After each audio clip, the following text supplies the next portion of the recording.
자, 마켓나우 2부 계속해서 이어가도록 하겠습니다. 오늘 아침에 출근하실 때 혹은 밖에 나오셨을 때 길이 굉장히 미끄러웠어요. 많은 분들이 좀 조심하셔야 되겠고 44중 추돌 사고도 발생했다 이런 이야기가 나오는데 우리 시장도 이런 살얼음판을 걷는 것 같은 기분입니다. 좋은 이야기가 나오면서 연초에 계속 올라가는가 싶었는데 어제 좀 쉬었죠. 외국인의 매수가 약간 주춤거리면서 쉬어가지만 오늘은 또 다시 올라가고 있습니다. 업종들에 대한 이야기, 또 이슈들, 전반적으로 원달러 환율도 약간 안정이 되면서 다시 상승세. 아시아 시장의 일본은 좋지 않게 출발을 했지만 우리 시장은 오늘도 여전히 새해 좋은 기운을 이어가려고 하고 있습니다. 올해 어쨌든 어렵다 이야기 많지만 조금씩 이렇게 미끄럽지 않은 곳들을 살살 밟아가면서 결국에는 우리가 좋은 방향으로 수익 낼 수 있는 방향으로 갈 수 있도록 투자를 해야 되겠고요. 저희도 그런 도움을 드리겠습니다. 네, 다행히 증시 발작 버튼이 눌러지진 않고 있는 모습입니다. 미국의 국채금리도 5% 시대를 우리가 가야 되나라는 경고성 메시지는 있는 상황이고 그래서 이번 주 미국의 소비자 물가지표 CPI도 우리가 봐야 되거든요. 어쨌든 관망 심리는 있는데 오전장의 분위기를 보니까 차분하게 가고 있어요. 제약바이오, 삼성바이오로직스의 수주 소식도 들리고 있는 상황이고요. 그리고 무엇보다도 여러 가지 조선종은 여전히 바꿔갈 경쟁력을 좀 발휘하고 있습니다. 이렇게 하나 둘씩 제자리를 찾아갈 수 있는 산업 섹터 오늘도 저희가 잘 봐드리도록 하겠습니다. 네. 자, 그럼 오늘 시장을 움직이는 업종, 섹터, 이슈는 뭘까요? 오늘 시장 분위기는 나쁘지 않습니다. 더 자세하게 싱크풀을 통해서 오늘 시장의 움직이는 모습들을 체크해 보도록 하겠습니다. 자, 이슈 브리핑으로 오늘 시장의 분위기 알아볼 텐데요. 앞서서 말씀드렸듯이 날이 춥고 미끄럽고 하지만 저희는 안정적으로 시장을 운영할 수 있도록 좋은 업종이나 안정적인 섹터들을 잘 한번 발굴해봐야 되겠습니다. 자, 일단은 싱크풀 전체적으로 봤을 때 요즘 시장에서 가장 핫하게 이슈가 되는 업종이나 섹터들이 크게 박혀 있습니다. 일단은 오늘 시장에서 유리기판과 조선해운 이렇게 좋은 흐름을 나타내고 있는 업종이 크게 많은 관심을 받고 있습니다. 주가의 상승률도 높다라는 거 색깔 보면 아시겠죠? 반면에 양자 컴퓨터는 여전히 조정을 받고 있고 모듈러 주택이라든지 우크라이나 재건, 전선, 어제 또 많이 올라갔던 LA 산불 이야기 말씀드렸잖아요. LA 산불과 관련해서 수혜가 될 수 있는 재건이라든지 전선 전력, 모듈러 주택 이런 것들은 어제 많이 올랐고 오늘은 차익 실현 매물이 나오면서 하락세를 나타내고 있습니다. 양자 컴퓨터는 젠슨 왕 CEO의 이야기, 앞으로 양자 컴퓨터 실용화 단계가 30년은 걸릴 거다 이런 이야기가 나왔는데 이번에는 마크 주커버그 메타 CEO가 또 이런 이야기를 했습니다. 역시나 비슷한 궤로 한참 시간이 걸릴 것이다. 양자 컴퓨터는 아직까지는 좀 먼 미래의 이야기다. 이렇게 마크 주커버그까지 이야기를 하면서 간밤에 뉴욕 시장에서도 양자 컴퓨터 관련 종목들이 또 일제히 조정을 받았고 역시 우리 시장에서도 양자 컴퓨터와 관련된 테마주들이 일제히 하락세를 나타내고 있습니다. 반면에 유리기판은 여전히 좋습니다. 유리기판은 역시 계속해서 이 앞으로의 블랙웰, 엔비디아 쪽에서의 발열 문제 여전히 해결책은 유리기판이다라는 이야기들이 나오고 있고 최태원 회장의 세일즈도 한몫했습니다. 이러면서 여전히 상승 탄력을 이어가고 있습니다. 조선해운 오늘 굉장히 뜨겁습니다. 장 초반에 조금 상승 출발하는가 싶었는데 뒤로 갈수록 지금 힘이 굉장히 강하거든요. 조선해운주, 미국에서 중국의 조선해운도 제재할 수 있다. 이런 이야기가 나오면서 이 제재의 속도가 빨라지면 우리에게는 수혜가 더 빠르게 올 수 있다라는 심리로 조선해운주들이 좋은 흐름을 나타내고 있습니다. 자, 이외에도 HBM 관련돼서 엔비디아 관련된 이슈들이 있으니까 체크를 해보셔야 되겠고 2차 전지와 전고체 배터리 관련된 종목들도 오랜만에 좀 상승세를 나타내고 있습니다. SK온 쪽에서 전고체 배터리를 지금 그나마 조금 좋은 개발 속도가 이루어지고 있다라는 이야기가 나오면서 전고체 배터리 관련된 종목들 함께 관심을 받고 있고요. 유가도 밤 사이에 많이 올랐습니다. WTI가 거의 3% 가까이 상승세를 나타냈는데 최근에 유가 흐름이 계속 상승세를 나타내고 있고 미국이 러시아 제재를 가하면서 유가가 튀어오르고 있습니다. 이런 유가의 흐름을 살펴보시면서 관련된 종목들의 주가 흐름은 체크를 해보셔야 되겠습니다. 자, 그럼 조금 더 자세하게 이슈 하나 확인을 해볼까요? 일단은 반도체 HBM을 여전히 계속 저희가 살펴보면서 투자 전략을 세워야 할 것 같습니다. 자, AI 칩, 엔비디아의 블랙웰 계속 저도 말씀을 드렸는데 엔비디아 뭐 좋습니다. 블랙웰 앞으로 많이 팔리고 이것이 비싸고 엔비디아의 주가를 끌어올릴 거라는 것은 뭐 당연하게 알고 있는데 문제는 발열 문제를 어떻게 잘 볼 것인가에 대한 해결책을 아직까지 제시하지 못하고 있는 상황입니다. 자, 이러면서 이 글로벌 빅테크 기업들, 마이크로소프트나 아마존, 구글이 엔비디아의 블랙웰을 주문을 해서 거의 100억 달러 어치씩을 각각 주문을 해놨는데 이것이 발열 문제 때문에 주문이 연기가 됐다라는 소식이 간밤에 들려왔습니다. 자, 이러면서 블랙웰 칩이 탑재된 렉에서 이 발열 문제가 발생을 했고 이것 때문에 주문이 연기가 되고 다른 대안을 찾고 있다라고 디인포메이션이 보도를 했는데요. 자, 이러다 보니까 과연 그렇다면 이런 주문 연기가 엔비디아의 실적에 어떤 영향을 줄 것인가? 다른 업체들은 이후 버전을 기다리는 업체들도 있었고요. 아니면 기존 AI 칩을 구매하겠다라는 그런 대안을 찾는 업체들도 있습니다. 어쨌든 블랙웰 판매 이런 쪽에서 조금 차질이 빚어지게 될 텐데 젠슨 황 CEO는 어쨌든 계속해서 블랙웰 때문에 지난 4분기도 그랬고 올해 2025년에도 기록적인 매출을 기록할 것이다. 호언장담하고 자신 있게 얘기를 했는데 이것이 조금 실적에 손상을 줄 수도 있지 않을까라는 예상들이 나오고 있습니다. 이러면서 간밤에 엔비디아의 주가가 떨어졌고요. 자, 여기에다가 미국 정부가 이번에 AI 반도체에 대한 수출 통제를 강화하는 내용을 발표를 했습니다. 우리나라를 포함해서 우방국들에게는 무제한으로 팔 수가 있는데 중국을 포함한 적대국에게는 이것을 강하게 제재할 것이다. 이런 이야기가 나왔습니다. 자, 이러니까 엔비디아 측에서는 이례적으로 반발하는 메시지를 냈거든요. 중국 쪽에 어쨌든 엔비디아도 많은 칩을 팔고 있는 상황이기 때문에 이것을 미국 정부가 인위적으로 제재하는 것은 옳지 못하다라는 식의 메시지를 냈습니다. 엔비디아가 발열 문제도 그렇고 중국 쪽의 판매도 약간은 제재가 가해질 수 있다. 이런 것들 때문에 간밤에 엔비디아의 주가는 좋지 않았습니다. 자, 그렇다면 우리 시장에서는 HBM 또 반도체 관련된 종목들 어떻게 움직이고 있는지 함께 확인을 해보겠습니다. 네, 일단 삼성전자와 SK하이닉스는 비교적 흐름이 좀 엇갈리고 있는 상황인데 그 이유부터 좀 말씀드리도록 하겠습니다. 일단 삼성전자가 어제까지 외국인과 기관의 동반 매도가 이틀 연속 출회가 됐는데 오늘 오전장 보니까 외국인의 순 매도세가 120만 주 삼성전자에 나오고 있는 것으로 확인이 되고 있고요. 상대적으로 외국인의 매도세가 덜 나오는 게 한 SK하이닉스인데 SK하이닉스 외국인의 순 매도 16만 주 정도 나오고 있으니까 이 부분 좀 확인해 보시면 될 것 같습니다.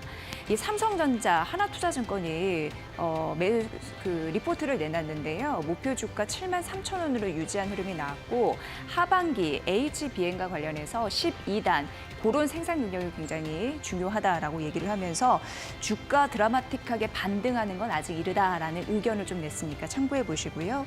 반대적으로 신영증권의 SK하이닉스의 목표 주가를 올려 잡았습니다. 22만 원에서 24만 원으로 상향했습니다. 기술 우위력이 중요하다라는 코멘트 했으니까 참고로 해보시면 될 것 같고요. 한미 반도체는 5거래 연속 떨어지면서 1% 약세 오늘 흐름 보여주고 있습니다. 장 초반 반등세 보여주기도 했지만 이내 하락 전환된 흐름들 나타내고 있는 상황이고요. 다만 증권사에서는 메모리 반도체 업체 같은 경우에 1분기 실적 저점을 찍고 반등할 것이다라는 가능성은 언급을 한 상황이고요. 마이크론의 장비 공급사이죠. 지난 4월에 했죠. 그리고 글로벌 TC본더 세계 1위입니다. 한미 반도체에 대한 관심을 지속적으로 가져보시는 게 유리하지 않을까라는 증권사의 코멘트 있으니까 보시면 될 것 같고요. 솔브레이드 HBM 관련해서 이제 소재 관련 업체로 오늘 소폭 상승세 보여주고 있고, 그리고 HBM용 반도체 테스터 핸들러 1위이죠. 테크윈 같은 경우에는 오늘 상대적으로 0.4% 선방하고 있다, 오르면서 46,200원 선 현재 주가 보이고 있으니까 이 부분 참고해 보시면 될 것 같습니다. 자, 두 번째 테마 넘어가 보겠습니다. 자, 앞서서 이렇게 엔비디아 쪽에 열 발열 문제 때문에 주문이 연기되고 취소된다, 이런 이야기 말씀을 드렸는데, 결국에는 말씀드렸던 것처럼 엔비디아가 이걸 짚고 넘어가야 됩니다. CES 2025에서 발열 문제에 대해서 뭔가 언급이 나오지 않을까라는 예상을 했었는데 아무런 언급이 없었거든요. 그리고 나서 다음 이제 뭐 코스모스라든지 더 멀리 가서 양자 이야기라든지 이런 이야기만 하다 보니까 정작 시장에서 현실에서 중요한 것은 엔비디아 쪽에서의 만드는 블랙웰이 포함된 이 렉에서 발열 문제, 이걸 어떻게 해결할 것인가에 대한 대안을 마련해야 된다라는 겁니다. 자, 결국에는 발열 문제가 중요한 것이다라는 게 증명이 됐죠. 이렇기 때문에 오히려 유리기판이 반사이익을 얻고 있습니다. 오늘 우리 시장에서 반도체 관련된 종목들은 쉬어가고 좀 엇갈리는데, 다시 한번 유리기판 관련된 종목들은 올라가고 있습니다. 왜냐하면 이 발열 문제의 해결책은 결국에는 유리기판이다라는 그런 해석들이 많잖아요. 발열 문제 해결할 수 있는 유리기판 기술, 과연 정말로 대안이 될 수 있을까요? SKC 역시 CES 2025에서 최태원 회장의 세일즈 덕에 주가 많이 올라갔습니다. 이제는 너무 많이 올라간 거 아닌가라고 예상을 했었는데 한 번 더 튀어오르면서 오늘 역시 SKC나 필옵틱스 같은 종목들 강하게 상승세를 나타내고 있고요. 자, 이제 앞으로 꿈의 기판이라고 불리는 차세대 반도체 기판, 어떻게 추이가 진행될지 계속 지켜보셔야 되겠습니다. 오늘은 일단은 유리기판 관련된 종목들 주가 좀 많이 올라왔습니다. 그래서 전문가들도 그렇고 시장에서는 조금 조정이 나올 때, 어쨌든 유리기판이 대세가 될 가능성은 굉장히 높은데 지금은 너무 많이 올라왔으니까 조정이 나오는 것을 좀 기다리자, 쉬어가는 타이밍에 나올 때 그때 매수를 하는 게 좋겠다라는 그런 의견들이 있습니다. 오늘 사시는 것은 좀 자제하셔야 되겠고요. 자, 그렇다면 관련된 유리기판 종목들의 주가 흐름도 함께 체크해드리겠습니다. 앱솔릭스 얘기 상당히 많이 나오잖아요. 그게 SKC의 자회사입니다. 4.5% 강세 힘을 받고 있는 이유 아실 수 있을 것 같고요.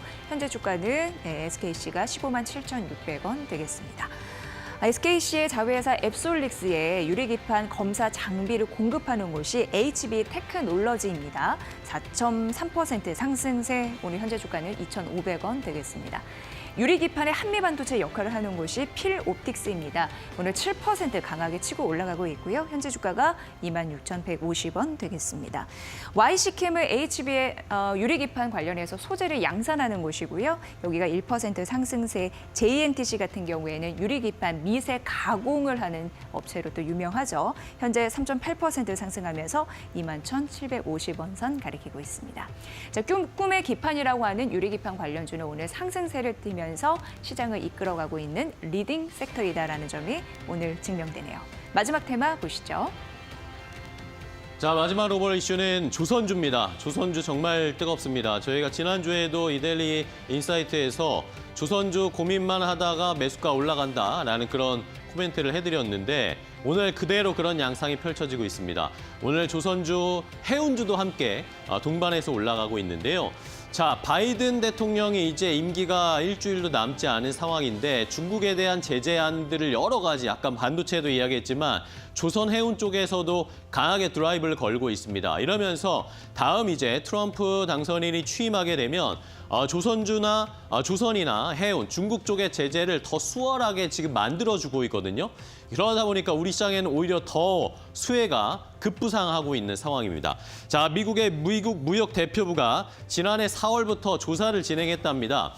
중국의 조선업에 대해서 조사를 했는데 중국이 조선 해운업을 장악하려는 목표를 가지고 좋지 않은 행동들을 했다라는 겁니다. 불공정 수단을 사용해서 조선 해운 시장을 장악하려고 했다라고 미국 무역 대표부에서 조사 결과를 곧 발표할 것이다. 이런 보도들이 나왔습니다. 이번 주 후반에 USTR의 보고서가 공개될 것으로 보이는데 여러 가지였습니다. 자국 기업들에게 보조금 막 지원해주고 강제로 기술 이전하고 탈취하고 뭐 근로자들 저임금으로 싸게 배를 만들었다. 이런 것들이 조선업체의 전반적인 조선 시장의 질서를 깨트렸다라고 그런 내용들이 담긴 보고서랍니다.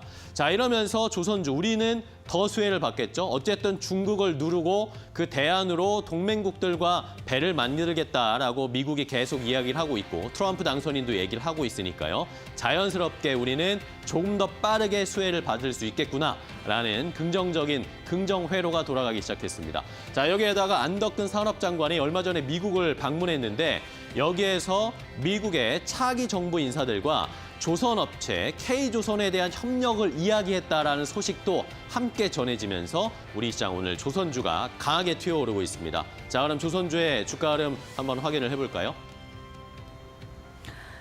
하나오션과 하나엔진은 짝을 이뤄서 가는 주가 패턴을 보이거든요. 오늘도 그런 흐름들이 나타나는 게 하나오션, 하나엔진, 장중 52주 신고가를 경신을 했습니다. 현재는 하나오션이 47,600원, 그리고 하나엔진이 23,650원 기록을 하고 있습니다. 또 하나 52주 신고가를 간 종목이 있으니 그게 HD 현대중공업인데요.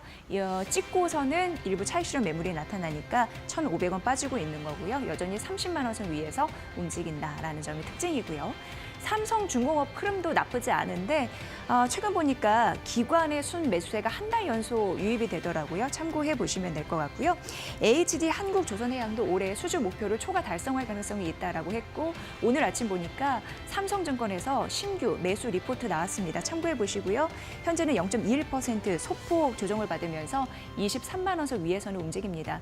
관련주의 흐름들 조선주는 여전히 강한 흐름들 나타내고 있으니까 참고해 보십시오. 자, 오늘 시장 분위기 나쁘지 않습니다. 네. 어떻게 또 투자 전략을 세워야 할지 조금 더 자세한 종목별 투자 전략 알고 싶으실 텐데요. 이데일리온 파트너와 함께 종목별 전략 함께 세워보시죠.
이데일리온 라이브 시간으로 이어가 보겠습니다. 오늘도 이 시간 동안 여러분들과 소통하면서 투자 힌트 알아보는 시간으로 진행이 될 텐데요. 궁금하신 점 저희 채팅창에 남겨주시면 저희가 실시간으로 바로바로 대답을 해드리겠습니다. 오늘도 이데일리온 파트너와 함께합니다. 이용철 파트너 함께합니다. 안녕하십니까? 네, 반갑습니다. 네, 반갑습니다. 오늘 시장 이야기부터 해봐야 될 것 같은데요. 파트너님, 오늘 시장 좀 어떻게 보십니까? 오늘 시장은 좀 더 긍정적으로 보고 있는 부분 중에 하나가 이제는 저가 매수세의 유입까지도 기대해 볼 수 있는 시장입니다. 오늘의 시장 상황 얘기하기 간단하게 앞서서 여러분께 지난 밤 미국 증시에 대해서 간단하게 설명을 드리고 이어서 국내 증시 상황에 대해서 설명을 드리도록 하겠습니다. 네. 자, 12월 비농업 고용 지표가 예상치를 큰 폭으로 상회를 했습니다. 그로 인해서 연방 기금 금리 선물 시장에서 1월에 이어서 6월까지 금리를 동결할 수 있다라는 우려감이 확산이 되면서 10년 만기 미국 10년 만기 국채 금리가 4.8%대까지 상승을 했습니다. 이 4.8% 저기 와닿지 않는 수치일 수도 있는데요. 2023년도 10월 이후로 최고치를 경신한 수치이기 때문에 이로 인해서 미국의 기술주들이 큰 폭으로 하락을 했고요. 뿐만 아니라 환율까지도 좀 더 영향을 받았다라고 볼 수가 있습니다. 다만 조금은 긍정적인 부분 중에 하나는 12월 CPI 소비자 물가 지수 발표를 앞두고 있는데 11월 CPI뿐만 아니라 12월 FOMC 여기에서 12월 이후에 유가 상승으로 인한 인플레이션이 경계 심리가 어느 정도 시장에 많이 반영이 된 상황이기 때문에 네. 이번에 CPI 발표가 시장 예측치보다 큰 폭으로 상회하는 수치만 나오지만 않는다면 이미 시장이 어느 정도 일정 부분에 대한 선반영으로 볼 수 있기 때문에 12월 CPI 지수, 소비자 물가 지수 발표 이후에는 불확실성에 대한 소멸로 인해서 시장 다시 한번 강한 반등세에 기대해 볼 수 있는 흐름이다라고 볼 수가 있고요. 이로 인해서 국내 증시 마찬가지로 글로벌 증시와 큰 폭으로 디커플링 되어 있는 상태에서 국내 증시 금일 일정 부분 회복세가 이어지고 있는 가운데 어느 정도 글로벌 증시와 키맞추기 장세가 계속해서 이어질 가능성이 높다라고 보고 있습니다. 그로 인해서 기술적인 부분은 차트를 보면서 설명을 한번 더 드리도록 하겠습니다. 자, 코스피 지수 차트 한번 보도록 할 텐데요.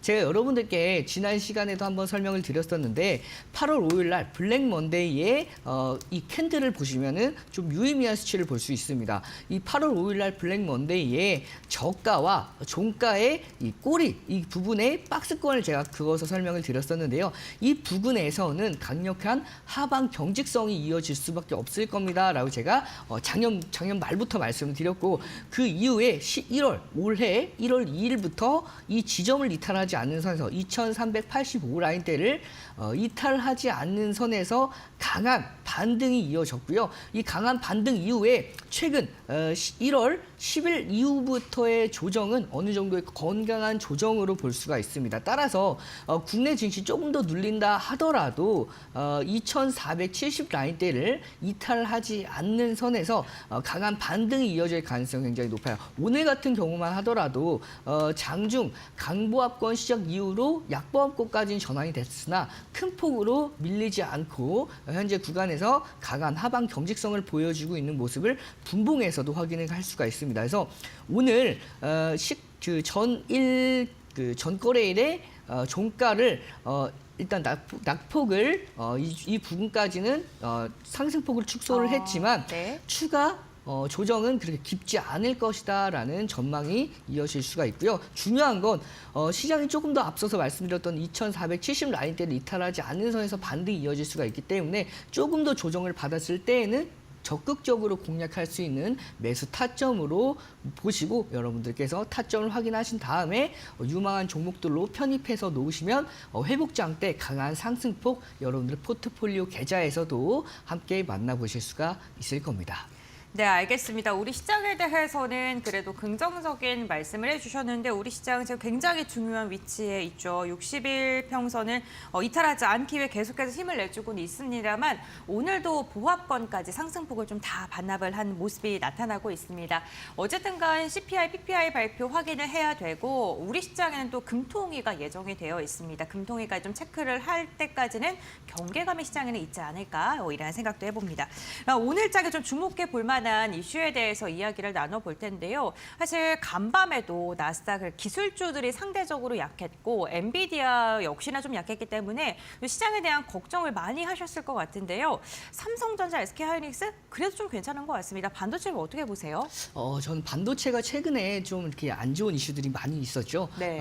특히 블랙웰에 관해서는 과열 문제와 더불어서 이 엔비디아의 MS 그리고 구글 등의 주문량이 축소됐다라는 소식이 전해졌고요. 뿐만 아니라 바이든 행정부에서 이 AI 관련 칩 통제를 목표로 한 새로운 규제 소식에 대해서도 이제 악영향을 받았기 때문에 이런 반도체 관련주들이 연이어서 이제 조정을 받고 있는 상황인데 저는 이제는 반도체 관련주들이 관심을 좀 더 가져도 될 만한 이제부터는 적극적으로 분할 매수 관점으로 보셔도 될 만한 지점이라고 생각해서 반도체 관련주들을 좀 더 주의 깊게 보셔도 될 거라고 생각을 하고요. 그 중에서 가장 여러분들께서 주목하셔야 될 종목 중에 하나는 바로 다른 종목도 아닌 SK 하이닉스겠죠.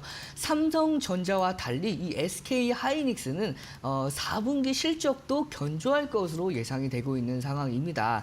뿐만 아니라 이 엔비디아는 SK 하이닉스죠. 네. SK 하이닉스가 2025년도에서 2026년도 고대역 폭매물 HBM 증설을 예고하고 있는 상황입니다. 특히 이 SK 하이닉스가 진설에는 되게 보수적이었는데 이렇게 증설을 하겠다라고 이제 발표한 이유 중에 하나가 이미 해외 글로벌 수요처에서 수요가 어느 정도 확정되어 있다라는 소식이 들려오고 있기 때문에 실적 자체는 올해 이어서 내년까지도 계속해서 상승할 가능성이 매우 높기 때문에 이 SK 하이닉스 여러분들께서 가장 주목해 보셔야 될 종목으로 선정을 했고요. SK 하이닉스 차트 보면서 기술적인 부분에 대해 설명을 드리도록 하겠습니다. 자, 차트 보시면 2024년도 7월 이후로부터 고점을 계속해서 낮추고 있는 하락 추세가 이어지고 있는 가운데 2024년도 9월부터 저점을 올리는 상승 추세가 이어지면서 삼각 수렴의 형태로 진행이 되고 있는 상황에서 2025년도 1월 3일에 이 삼각 수렴의 고점을 돌파했습니다. 제가 이날 여러분들께 설명을 이날 고점을 돌파했기 때문에 적극적으로 공략이 가능합니다라고 제가 여러분들께 설명을 드렸었는데 그 이후부터 바로 다음 거래이죠. 1월 6일 날 장중 9%대까지의 상승세에 이어서 현재 어느 정도 낙폭을 조금은 이어가고 있는 이제 강보합권에서 보합권대에 움직이고 있는 상황인데 이제부터는 적극적으로 공략하셔도 될 분할 매수 관점으로 공략하셔도 될 자리 중에 하나라고 보는 게 자 2025년도 1월 8일 날에 첫 급등 이후에 첫 조정폭의 종가인 19만 3천 원 라인대를 정확하게 지지를 받고 있는 상황이죠. 이 구간에서 11선, 이동평균선 11선도 이제 올라와주고 있는 상황이기 때문에 이렇게 시장에 대해서 조정을 받는다 하더라도 이 종목은 큰 폭으로 밀리지 않은 제한된 조정폭을 보여주고 있는 상황입니다. 따라서 이 종목이 조금 더 눌린다 하더라도 1월 6일 날의 시가는 이 9%대 이상 상승했던 이 시가는 이탈하지 않을 가능성이 매우 높습니다. 따라서 지금 관점에서 첫 번째 공략 이후에 두 번째 공략은 18만 4천 원대에서 분할 매수 관점으로 공략을 하신다면 제한된 손실 안에서 큰 폭의 상승하는 흐름들 여러분들 함께 만나보실 수가 있을 것으로 판단이 되고 있습니다. 네, 알겠습니다. SK 하이닉스에 대한 종목 이야기해 주시면서 반도체 업황에 대해도 말씀을 해주셨습니다. 저희 다음 이슈 이어가 보도록 할 텐데요. 시청자분들이 궁금하신 섹터에 대해서 여쭤보니까 유리기판 쪽이 좀 궁금하다라고도 댓글을 남겨주셨습니다. 저희가 오늘 또 두 번째로 이야기할 게 유리기판 아닙니까? 네, 시장 맞습니다. 좀 어떻게 보십니까? 요즘 또 핫하잖아요. 네, 그렇죠. 유리기판 관련주들이 가장 핫한 이유 중에 하나가 네. 바로 최태원 SK 회장이 CES에서 잭슨한 CEO, 엔비디아 CEO를 만나서 부스에서 네. 이제 바로 했던 얘기 중에 하나가 팔았다라고 얘기를 할 정도로 굉장히 유리기판 관련주들의 이제 수출까지도 기대를 해볼 수 있는 상황입니다. 엔비디아의 이제 SKC의 유리기판 공급 가능성이 부각이 되면서 이 유리기판 관련주들이 이제는 관련 테마뿐만 아니라 업종으로 이제 업종 자체적으로 성장할 가능성이 굉장히 큰 상황입니다. 중요한 건 이 유리기판 네. 관련주 중에서 가장 여러분들께서 주목해 보셔야 될 종목이 바로 이 필옵틱스인데요. 이 네. 필옵틱스는 과거에 독일 유리기판 소재사인 쇼트와 글래스 관통 전극 TGV 장비 공급 계약을 체결했던 이력이 있기 때문에 이 종목은 유리기판 관련주 중에서 가장 대장주격으로 강한 상승세가 이어지고 있는 상황인데요. 차트 보면서 기술적인 부분에 대해서 조금 더 자세하게 설명을 드리도록 하겠습니다. 이 필옵틱스는 제가 여러분들께 계속해서 설명을 드렸고 공략했던 종목입니다. 여러분들께 1313 챌린지 1시 반에 여러분들께 소개해드리는 코너죠. 그 코너에서 여러 번 공략을 했어요. 그래서 제가 여러분들께 공략한 이유 중에 하나가 이렇게 13,600원 라인대에서는 박스권 제가 쳐드렸죠. 강력한 지지 라인대를 형성을 하면서 하방 경직성을 만들어주고 있는 상황이기 때문에 이 구간대 왔을 때에는 여러분들께서 적극적으로 공략도 가능하다라고 말씀을 드리면서 제가 함께하는 방송에서 여러분들께 여러 번 공략했던 종목이 바로 필옵틱스였는데요. 그렇기 때문에 9월 9일뿐만 아니라 여러분들께 12월 10일 특히 12일에는 여러분들께 적극적으로 공략해도 됩니다 말씀을 드렸던 상황입니다. 그로 인해서 시장 상승치보다는 훨씬 더 강한 상승 랠리가 이어지고 있는 상황이죠.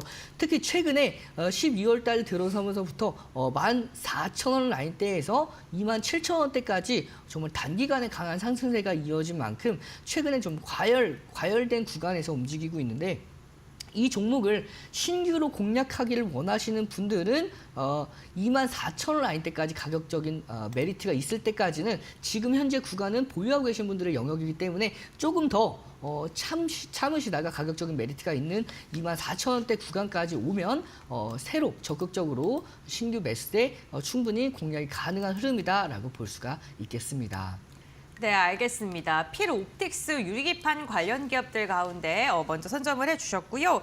그리고 가격 전략에 대한 이 차트적인 분석도 해주셨으니까 참고해 보시면 좋을 것 같고, 그리고 우리가 세 번째로 확인을 해보는 게 미국 산불 복구와 관련돼서인데, 사실 저는 이 산불 복구 관련 기업들이 좀 테마성 움직임이 너무 강해서 급등락에 좀 대응하기 쉽지는 않으실 것 같다라는 생각도 들었는데, 오늘은 또 일부 종목 쉬어갑니다. 산불과 관련된 기업들 어떻게 보실까요? 네, 지금 정확하게 보셨습니다. 특히 산불 관련된 기업들은 이 산불 테마가 단기적인 네. 상승 테마에 지나지 않기 때문에 특히 여러분들께서 이제는 좀 더 조심하셔야 될 종목이다 보니까 테마다 보니까 제가 오늘 마지막 테마로 가지고 왔고요. 특히 덕신 EPC 같은 경우에도 마찬가지로 복구 자재로 주목받는 데크 플레이트를 주력으로 생산하는 기업인데 이렇게 단기성 테마에 지나지 않다 보니까 오늘 장중 9%의 상승세를 모두 다 반납을 하면서 현재 마이너스 5%대까지 조정을 받고 있는 상황이죠. 따라서 이 종목은 조금 더 조정을 받는다 하더라도 진 공략하시기보다는 여러분들께서 이제는 차익 시전 이후에 다른 종목들로 갈아타셔야 될 종목이다라고 볼 수가 있어서 제가 마지막으로 이 종목을 선정해 왔습니다. 네, 알겠습니다. 역시나 LA 산불과 관련된 기업들은 뭐 실질적으로 아직 뭐 실적이 찍힌다든가 뭐 계약이 체결됐다든가 그런 게 아니고 테마성 움직임으로 급등락이 나올 수 있기 때문에 만약에 수익 구간이라면 빠르게 종목을 갈아타시는 걸 추천드린다라고 이야기해 주셨고요. 이렇게 이슈 세 가지에 대한 이야기 나눠봤고 그렇다면 오늘장 공략주 어떤 거 선정하셨는지 한번 들어보겠습니다. 어떤 종목일까요? 네, 오늘장 공략주는 제가 앞서 설명드렸던 바로 SK 하이닉스입니다. 이제 SK 하이닉스는 여러분들께서 분할 매수 관점으로 적극적으로 공략하셔도 될 종목이다라고 말씀을 드렸죠. 최근에 시장이 강하게 조정을 받으면서 이 종목이 마찬가지로 정말 좋은 종목들이 가격적인 메리트가 있는 구간까지 내려왔습니다. 따라서 현재 구간에서 여러분들께서 분할 매수 관점으로 공략이 가능한 구간이고요. 목표가는 전 고점 라인대까지 무난하게 올라올 가능성이 높습니다. 전 돌파도 충분히 가능하다라고 보고 있는데 다만 보수적인 관점에서 전 고점 터치 이후에 단기간의 조정은 받을 수가 있기 때문에 목표가 21만 2,500원 기준 잡고요. 손절가는 가격을 주지 않을 가능성이 매우 높아요. 하지만 손절가에 대한 리스크 관리점도 말씀을 드리면 17만 4,000원 기준 잡고 손절가 체크하신 다음에 단기 목표가, 1차 목표가 21만 2,500원 기준 잡고 여러분들 관심 있게 지켜보시길 바라겠습니다.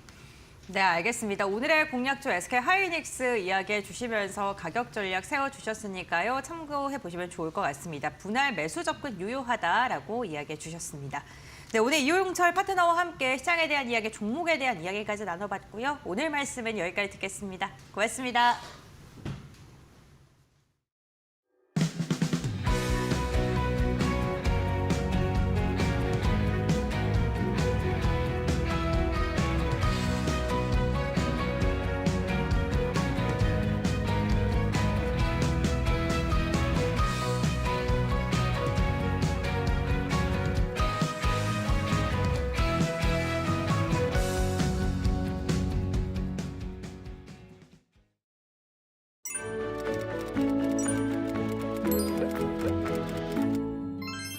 앞으로 일단 기준금리 인하가 좀 느려질 것 같다라는 것은 재확인을 했거든요. 네. 이런 추세들이 시장에는 또 어떻게 반영이 될까요? 네.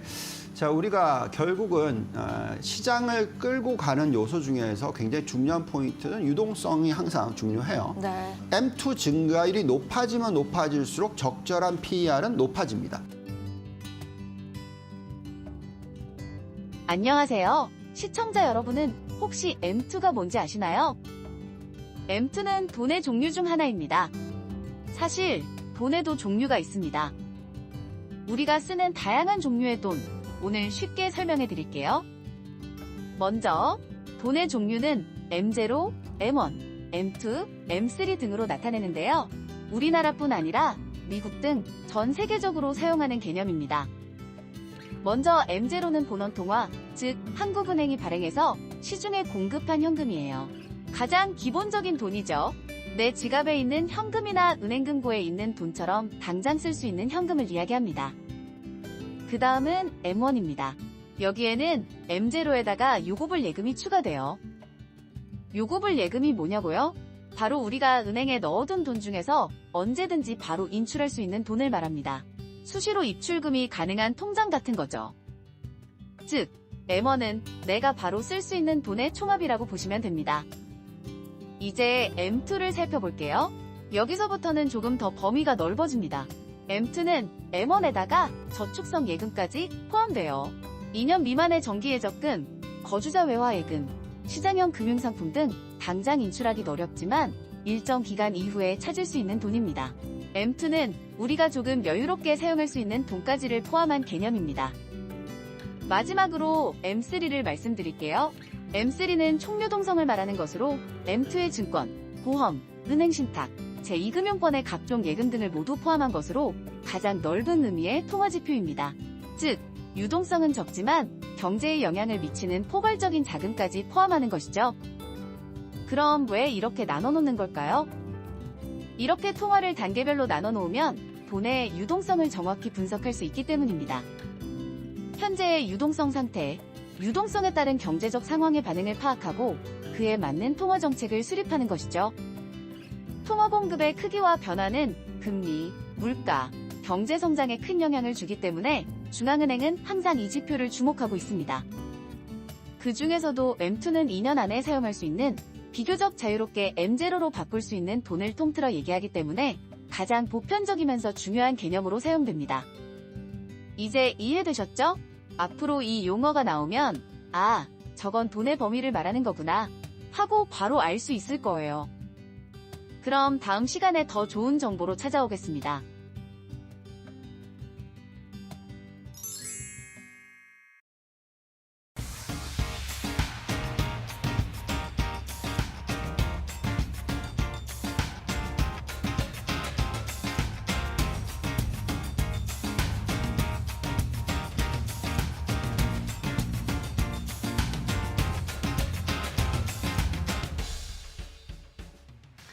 자, 이데일리 TV 인사이트로 이어가도록 하겠습니다. 조금 더 깊이 들어가서 최근에 시장에서 또 돈이 될 만한 인사이트들을 얻어보도록 하겠습니다.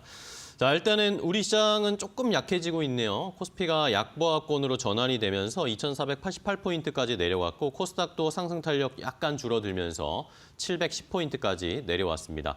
중국 쪽의 출발 상황을 확인을 해보면 어제 중국 시장, 중국 상해 종합지수나 홍콩 항생지수 모두 하락으로 거래를 마감했는데 오늘은 약간의 반등으로 출발합니다. 양 시장이 모두 강보합권 수준 0.1%대 강보합권 수준으로 양 시장이 출발하는 모습이고 일본 니케이 지수가 좀 많이 빠지네요. 1.3% 넘게 하락세가 좀 깊게 나오면서 그나마 우리 시장은 오늘 좀 선방하면서 연초에 좋은 분위기를 이어가고 있다라는 시장 분위기는 체크를 해보셔야 되겠습니다. 자, 그러면 이제 한 걸음 더 깊이 들어가겠습니다. 최근에 우리 시장에서 주식 시장뿐만 아니라 연초에 이제 기관들이 자금 집행하기 위해서 여기저기 돈이 될 만한 곳을 찾고 있습니다. 그런 중에 이번 주에 회사채를 저희가 자세하게 좀 살펴봐야 되기 때문에 이분과 함께 이야기를 나눠보겠습니다. 오늘 이데일리 마케팅 센터의 권소연 센터장과 함께하겠습니다. 안녕하세요, 센터장님. 네, 안녕하세요. 네, 반갑습니다. 제가 앞서서 살짝 말씀드렸지만 이제 연초가 됐습니다. 연초가 됐으니까 기관들이 어디에다 투자를 해서 수익을 좀 잘 올려볼까 여기저기 눈독을 들이고 있는데 이번 주에 또 뭐 연초 들어서 회사채가 분위기가 굉장히 좋은 것 같아요. 네. 뭐 작년 한 해도 회사채가 굉장히 핫했었잖아요. 네, 그렇죠. 특히 이제 채권개미들이란 말이 나올 정도로 개인 투자자들의 관심도 높았는데 올 들어서도 이 회사채의 열기가 좀 이어지는 분위기긴 해요. 네네. 지금 기업들 회사채 발행 위해서 수요 예측을 이제 해가 바뀌었으니까 시작을 했는데 했다 하면 조단위 자금을 올리고 예. 있거든요. 올해 처음 수요 예측을 한 기업이 포스코인데 네. 지난 6일에 했어요. 그쵸. 근데 이제 5천억 원 정도 발행을 하겠다 하고 이제 수요 예측을 했는데 3조 원이 넘게 몰렸고요. 3조, 예. LG 유플러스 발행에도 3천억 모집이었는데 3조 원 이상 들어갔고요. 뭐 하나 에어로스페이스라든가 뭐 미래에셋증권, 뭐 삼성증권 사실 이런 증권체들은 작년에 별로 인기가 없었던 그렇죠. 채권들이었는데 뭐 몇천억 발행한다 뭐 이렇게 하고 이제 수요 예측을 했는데 2조 원 이상씩 다 몰렸고요. 어제 수요 예측을 한 종목 중에 하나가 SK 하이닉스였는데 그렇죠. 여기에도 1조 9천억 원 정도가 들어와서 이제 조 단위가 안 들어오면 이상할 정도로 그러게요. 분위기가 뜨겁습니다. 네. 자, 이렇게 회사채 쪽에 관심이 많습니다. 주식시장이 약간 뭐 주식시장이 올라가긴 하지만 이 돈들이 다 회사채 쪽에 가 있는 거 아닌가라는 생각도 들 정도인데 자, 그러면 올해 초에 이제 회사채 수요 예측 이번 주에 또 특히 슈퍼위크라고 해가지고 많은 기업들이 회사채 자금 조달하고 수요 예측하잖아요. 어떤 기업들이 있나요? 아니 일단은 이제 아까 제가 규모 좀 볼까요? 그렇죠. 네. 이제 종목별로 뭐 조 단위가 몰렸다고 하잖아요. 그러면 네네.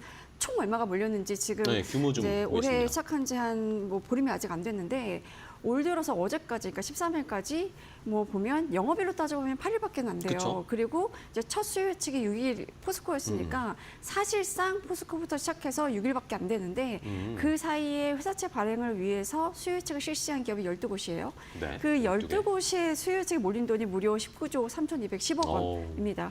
이게 작년 같은 기간에 수요 예측을 한 기업이 뭐 12곳으로 똑같은데 지금 보시는 것처럼 작년에는 그러게요. 한 13조 원 정도 몰렸는데 올해는 이제 19조 원이 넘게 몰렸으니까 액수 차이가 크네요. 한 48% 정도 증가한 수준이거든요. 그러니까 뭐 연초 효과가 작년보다 올해가 훨씬 강하다라고 볼 수 있는 거죠. 네. 자, 그만큼 많은 투자자들, 기관 투자자들을 포함해서 이 회사채 쪽에 올해 여기에서 좀 돈을 벌어야겠다라고 생각을 하고 있는 것 같은데 그러면 일단 아까 뭐 말씀해 주신 19조 정도의 금액이 일단은 뭐 수요 예측에 네. 몰린 돈인 거죠? 이게 그렇죠. 실제로 아직 발행 금액은 아닌 거죠? 그러니까 이게 이제 회사채 발행하는 과정에 대해서 좀 설명을 드려야 될 네, 것 이게 같은데 어려워서 좀 이해를 하시기 그렇죠. 어려운 분들도 우리 계신 이제 것 같아요. IPO 생각하면 똑같아요. IPO 네네. 할 때 이제 공모주 청약을 하잖아요. 네네. 공모주 청약에 뭐 예를 들어 뭐 몇 조가 몰렸다 이럴 때 그 몇 조가 다 발행되는 건 아니고 이제 유상자 그러니까 그 신주를 발행하겠다고 하는 규모가 정해져 있고 거기에 이제 청약을 해서 경쟁률에 따라서 이제 받는 구조잖아요. 그렇죠. 회사채도 좀 비슷하긴 한데 일단은 이제 회사채를 공모로 발행할 때는 만기별로 뭐 예를 들어 3년물 얼마어치, 5년물 얼마어치 약간 이런 식으로 만기별로 얼마를 발행할지를 정하고 그 만기별로 기관 투자자들 대상으로 수요 예측을 이제 실시를 해요. 기간별로. 사실 공모주 같은 경우에는 수요 예측을 통해서 공모가를 결정하는 과정이 있지만 이 회사채는 조금 다른 게 네. 기업들이 이제 회사채를 발행할 때 민평금리 우리가 그냥 민간 채권 평가사들이 요 신용 등급의 기업이라면 회사채라면 금리가 대충 어느 정도다라고 정도다. 이제 평가하는 금리가 있는데 이 평가한 금리를 이제 평균한 금리 보통 한 3개, 4개의 뭐 이제 민간 채권 평가사의 금리를 평균한 수치 그걸 이제 민평금리라고 하는데 네. 그 등급의 민평금리를 중심으로 플러스 30bp, 마이너스 30bp 이런 식으로 이제 범위 위아래로. 레인지를 주거든요. 근데 보통은 이제 플러스 마이너스 30bp 안에서 BP. 이루어지는데 그 범위 안에서 이제 기관 투자자들이 원하는 금리대에 이제 수요 예측을 넣는 거예요. 네. 여기까지 이제 IPO랑 비슷하죠. 그렇죠. 근데 뭐 회사채 발행하는 기업의 신용도가 낮거나 리스크가 있다면 대부분은 이제 높은 금리대에서 이제 수요 예측을 넣을 거고 그쵸. 뭐 인기가 많은 회사채 그리고 이건 투자할 만하다라고 뭐 생각이 우량한 들면 기업은? 낮은 금리에서 수요 예측을 넣을 텐데 목표액만큼 수요 예측이 안 들어서 미매각이 날 수도 있어요. 그럴 때는 이제 뭐 주관사가 떠안기도 하는데 어쨌든 간에 이제 그 주관사가 기업이 회사채를 발행할 때 이제 금리대별로 수요 예측을 받아서 낮은 금리를 발행하는 게 기업 입장에서 유리하니까 그쵸. 낮은 금리대부터 채워갑니다. 그래서 목표한 금액이 차면 그 금리대까지 이제 그 나눠서 발행하는 거라서 이게 사실 기관 투자자들이 받는 금리가 다 다를 수 있어요. 근데 이게 뭐 만약에 이제 요즘 같은 호황이라면 제시한 금리의 하단부터 많이 채워지겠죠. 밑에부터 채워지겠죠. 그렇죠. 그럼 기업들은 이제 발행하는 금리의 평균이 낮아지는 효과가 있는 거고 사실 이렇게 수요 예측이 끝나면 이 결과를 공개해야 되는 의무가 있는 건 아니에요. 근데 그래요? 이제 보통 어떤 기관이 어떤 금리대에 얼마를 입찰했는지 그 표가 돌아다녀요. 시장에. 그래요? 네. 그래서 대충 이제 시장에서. 어느 기관들이 되게 요새 회사채를 많이 적극적으로 공격적으로 담는구나 이런 것들을 좀 알 수가 있죠. 아, 그렇네요. 네. 그런 거에 따라서 또 그런 기업들의 현 상황도 저희가 한번 그럼 그렇죠.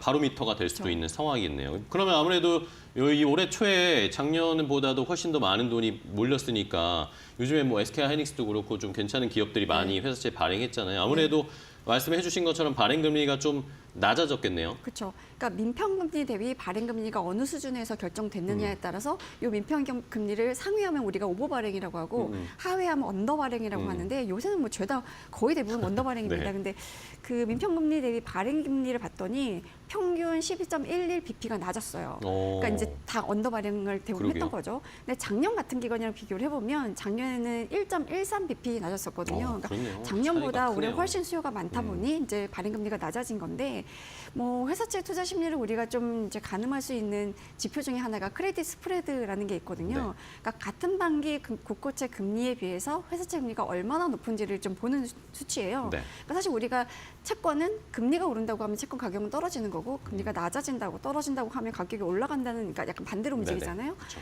근데 국고채는 이제 정부가 발행하는 거니까 리스크가 가장 낮은 안정적인 안전한 거죠. 자산이고 그래서 여러 가지 채권 종류 중에 금리가 가장 낮기 네네. 마련이거든요.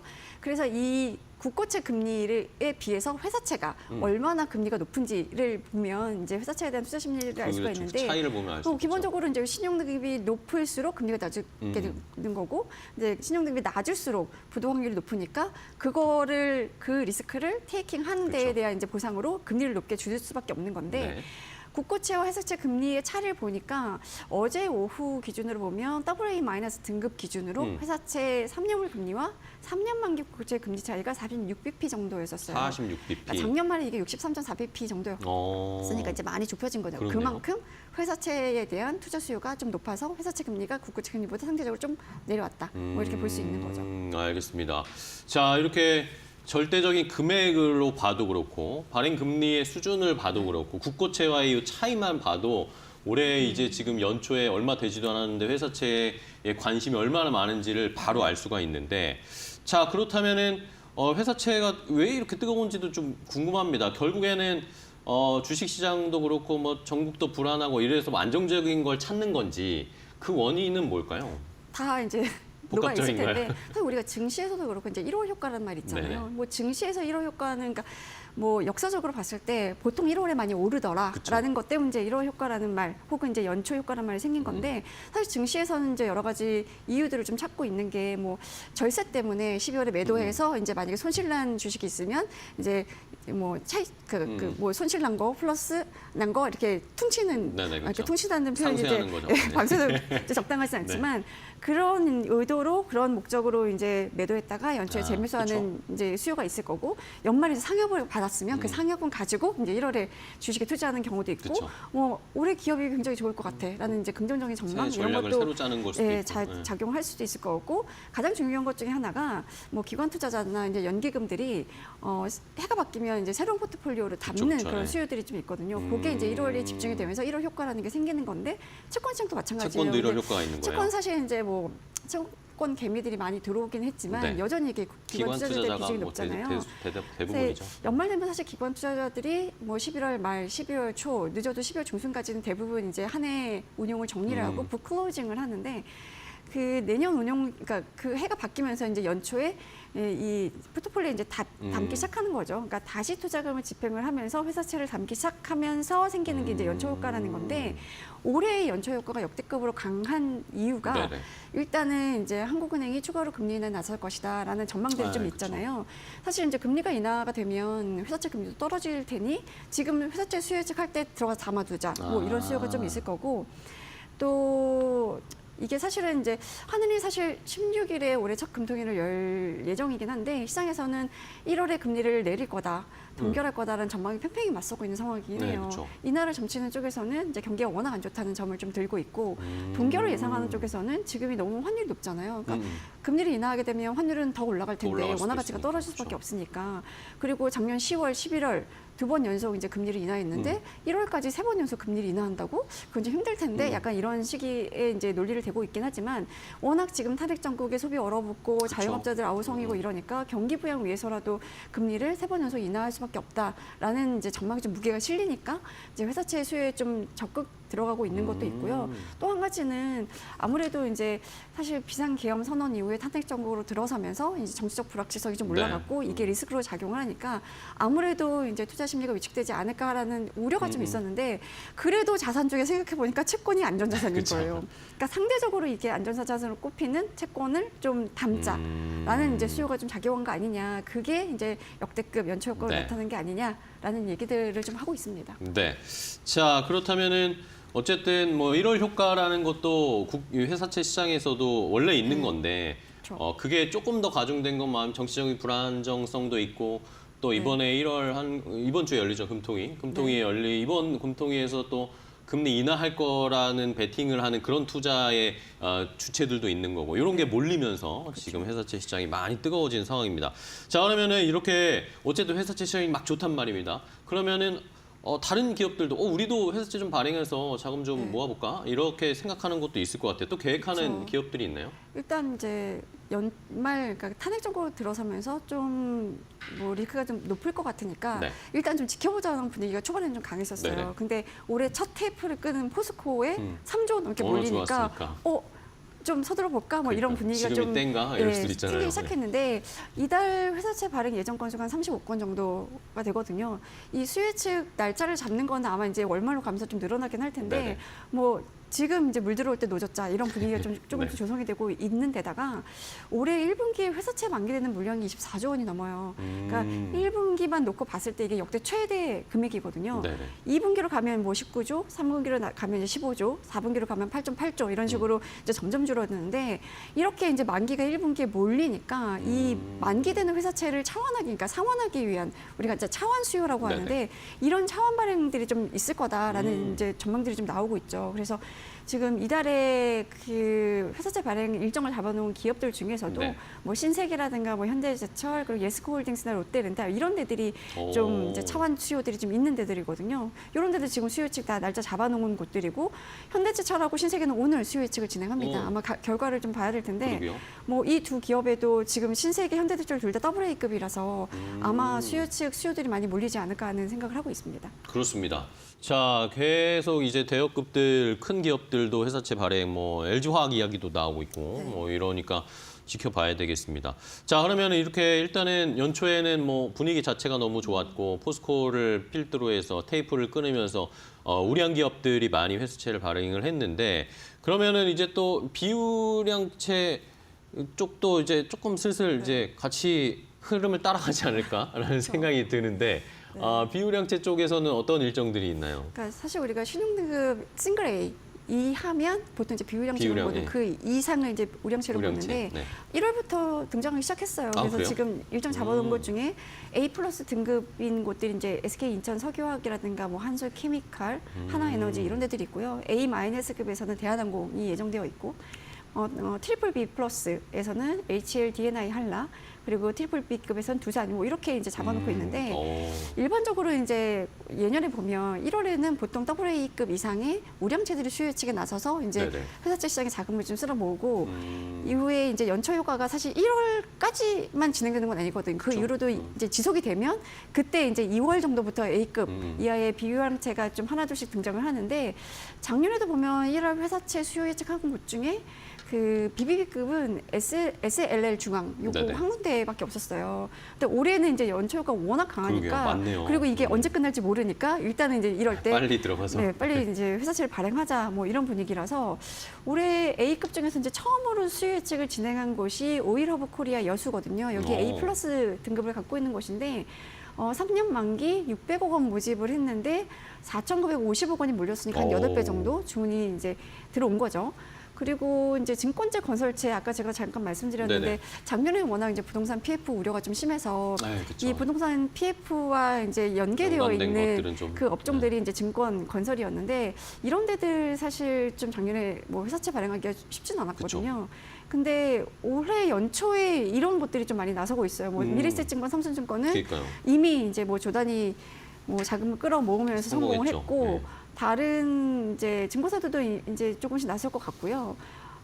건설 관련주 중에서는 뭐 HLDNI 한라라든가 KCC 글라스 이런 데들이 수요 예측을 예정하고 있어서 이런 데들 이제 결과를 좀 보기는 해야겠지만 네네. 그래도 작년처럼 막 이렇게 미매각을 기록하거나 이러지는 않을 거다라는 전망들이 좀 있습니다. 네. 자, 어쨌든 뭐 비우량채 쪽에서도 속도를 빠르게 진행을 하고 있어요. 계속해서 관심을 가질 수밖에 없는 상황인데, 자, 그런데 또 이게 어쨌든 요즘에 우리 시장이 뭐 주식시장뿐만 아니라 전반적으로 경제, 뭐 금융 쪽에서 워낙 불확실성이 많은 상황이다 보니까 이게 또 언제 바뀔지 모릅니다. 그런 상황이기 때문에 아무래도 그러니까 기업들도 지금 빨리 회사채 지금 물 들어올 때 빨리빨리 하자라고 하고 있을 텐데 이 연초 효과가 계속 이어질까요? 어떻게 보세요? 아니, 전망. 사실 이제 연초 효과가 1월부터 시작해서 몇 월까지 갈지는 이제 그 정확하게는 해마다 알 수는 없죠. 다르긴 한데 작년에는 좀 5월까지 뚜렷하게 연초 효과가 그래요? 나타났고 그 이후로도 작년 한 해 보면 내내 회사 시장 굉장히 좋았던 것 같아요. 그리고 올해도 사실 회사채에 대한 투자 관심은 뭐 기관 투자자나 뭐 개인 투자자들도 상당히 높은 상황이긴 하거든요. 네. 근데 이제 좀 지켜봐야 될 점이 뭐냐면 자산이 특정 자산이 한 방향으로 계속 가는 경우는 없잖아요. 그쵸. 중간에 네, 쉬어가기도 그쵸. 하고 되돌림 현상이 나타나고 뭐 이러는데 지금 3월 중순 이후에는 그러니까 연초에 사실 채권 펀드로 자금도 좀 많이 들어오긴 했어요. 근데 이게 이제 3월 중순 이후로는 이제 분기 말 채권 자금 유출 이제 이런 상황이 좀 생길 수도 있고 연초에 회사채가 워낙 강했다 그러면 네. 중간에 뭐 차익 실현하는 수요라든가 좀 이제 그쵸. 쉬어가는 수요들이 좀 있기 때문에 3월 중순 이후에 잠깐 약세로 전환하지 않을까라는 이제 전망들이 좀 애널리스트들이 내놓고 있기도 하고요. 그리고 이제 금리 인하가 사실은 한국 같은 경우에는 작년 10월부터 이제 본격적으로 인하를 하기 네네. 시작했잖아요. 그러면서 이제 시장 금리는 앞서서 미리 많이 내렸거든요. 네네. 그러니까 이제 상당수 연극임이라든가 이제 공제회들은 올해 회사채가 작년만큼 강할 수 있을까? 이런데 이제 좀 퀘스천 마크를 좀 제시하고 있기는 해요. 그래서 올해 회사채 투자 비중을 좀 줄여야 되는 거 아니니? 약간 이런 얘기도 좀 하시거든요. 그러니까 금리라는 건 사실은 모든 투자가 그렇겠지만 이 지표들이 움직이기 전에 먼저 투자를 해서 지표들이 움직여서 정점 찍기 전에 파는 게 그쵸. 가장 이제 베스트인 건데 지금 연기금이나 공제들이 움직이는 거를 보면 아 이분들은 이제 조금 고점을 예상하고 있구나 뭐 이런 느낌이 좀 그런 거 들으니까 아닌가. 그런 분들을 좀 감안하셔야 될 것 같고 그분들이 하는 얘기가 좀 이런 거예요. 우량채는 2% 후반에서 3% 초반 금리 수준인데 굳이 그 금리를 받기 위해서 회사채에 투자 이윤이 있나? 그러니까 그쵸. 이런 얘기들을 또 좀 하시더라고요. 시장, 주시장이나 이런 쪽이 좋아지면 또 눈이 돌아갈 테니까요. 그렇죠, 그렇죠. 네.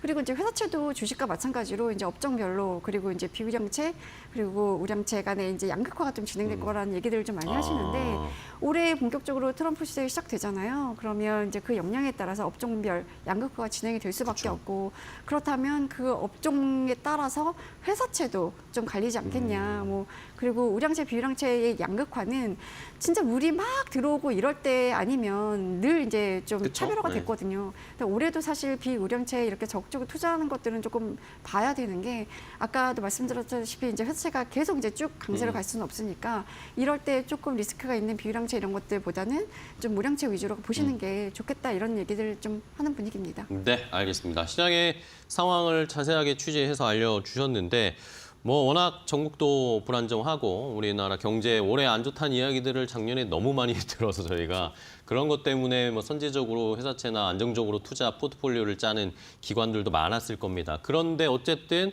뭐 금리 인하 사이클이나 뭐 트럼프 정권 들어서는 거 이런 거와 맞물리면서 이제 회사채도 약간은 고점에 오지 않았을까라는 것도 한번 시청자분들도 판단을 해보셔야 될 것 같아요. 저희가 정보들 좀 알려드렸으니까 잘 참고하셔서 판단을 하시면 되겠습니다.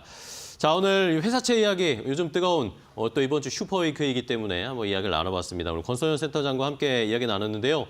좋은 인사이트, 채권 투자 방법 알려주셔서 감사하고요. 다음 시간에 또 뵙겠습니다. 고생 많으셨어요. 네, 감사합니다. 고맙습니다.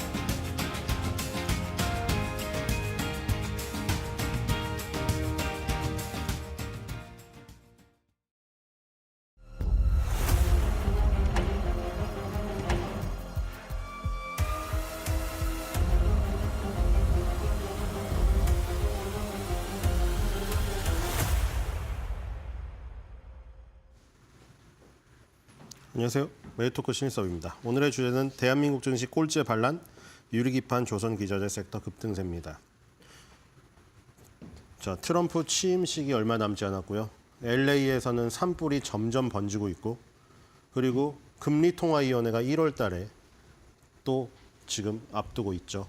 금리통화위원회를 앞두고 금융감독 부의장은 사퇴를 하는 바람에 트럼프가 자기의 입맛에 맞는 보호먼 이사를 금융감독 부의장이란 거는 은행들을 감독하는 자리입니다. 그런 얘기도 나오고 있고 2026년 이후에 파월의 후임자를 미리 지금 누구를 알아보고 있다. 이런 얘기도 있고요. 굉장히 혼란스러운 상황입니다. 주가는 미국 주식은 매그니피센트 7의 비중은 사상 최대치며 자, 이런 상황 속에서 유가는 또 러시아의 제재로 급등했습니다. 굉장히 혼란스러운 상황이에요. 지금 다우랑 나스닥 그리고 S&P 500 필라델피아 반도체에서는 계속 번갈아가면서 갈리고 있고요. 자, 이런 상황 속에서 국장은 과연 어떤 선택을 할 것인가. 지금 1월 달 거래일은 얼마 안 됐지만 꼴찌에 반란, 지난해에 정말 최악의 증시에서 세계 정말 거의 꼴찌 수준이고요. 모든 자산을 통틀어도 거의 안전자산 빼고는 위험자산 중에서 최악의 수익률을 기록한, 수익도 아니죠. 손실을 기록한 국내 증시. 이번 연도 1월 달 한 절반 정도 지났을 때 깜짝으로 반란을 일으키고 있으나 이게 그냥 한 2주간의 반란이 되지 않으려면은 지금 이 혼돈의 소용돌이 속에서 살아남아야 됩니다. 아직도 원달러 환율의 불신 살아있고요. 달러가 굉장히 강세로 가면서 모든 자산과 모든 그 해외 다른 나라의 증시가 다 죽고 있습니다. 자, 다우 산업지수랑 S&P 500 세트가 플러스였고 나스닥이랑 필반 세트가 마이너스였습니다. 자, 일단 다우지수 121선을 회복하려는 모습은 보이네요. 그렇죠? 자, 나스닥을 보겠습니다. 자, 나스닥은 61선 깨고 지금 121선하고는 차이가 많이 남아있는 상태고요.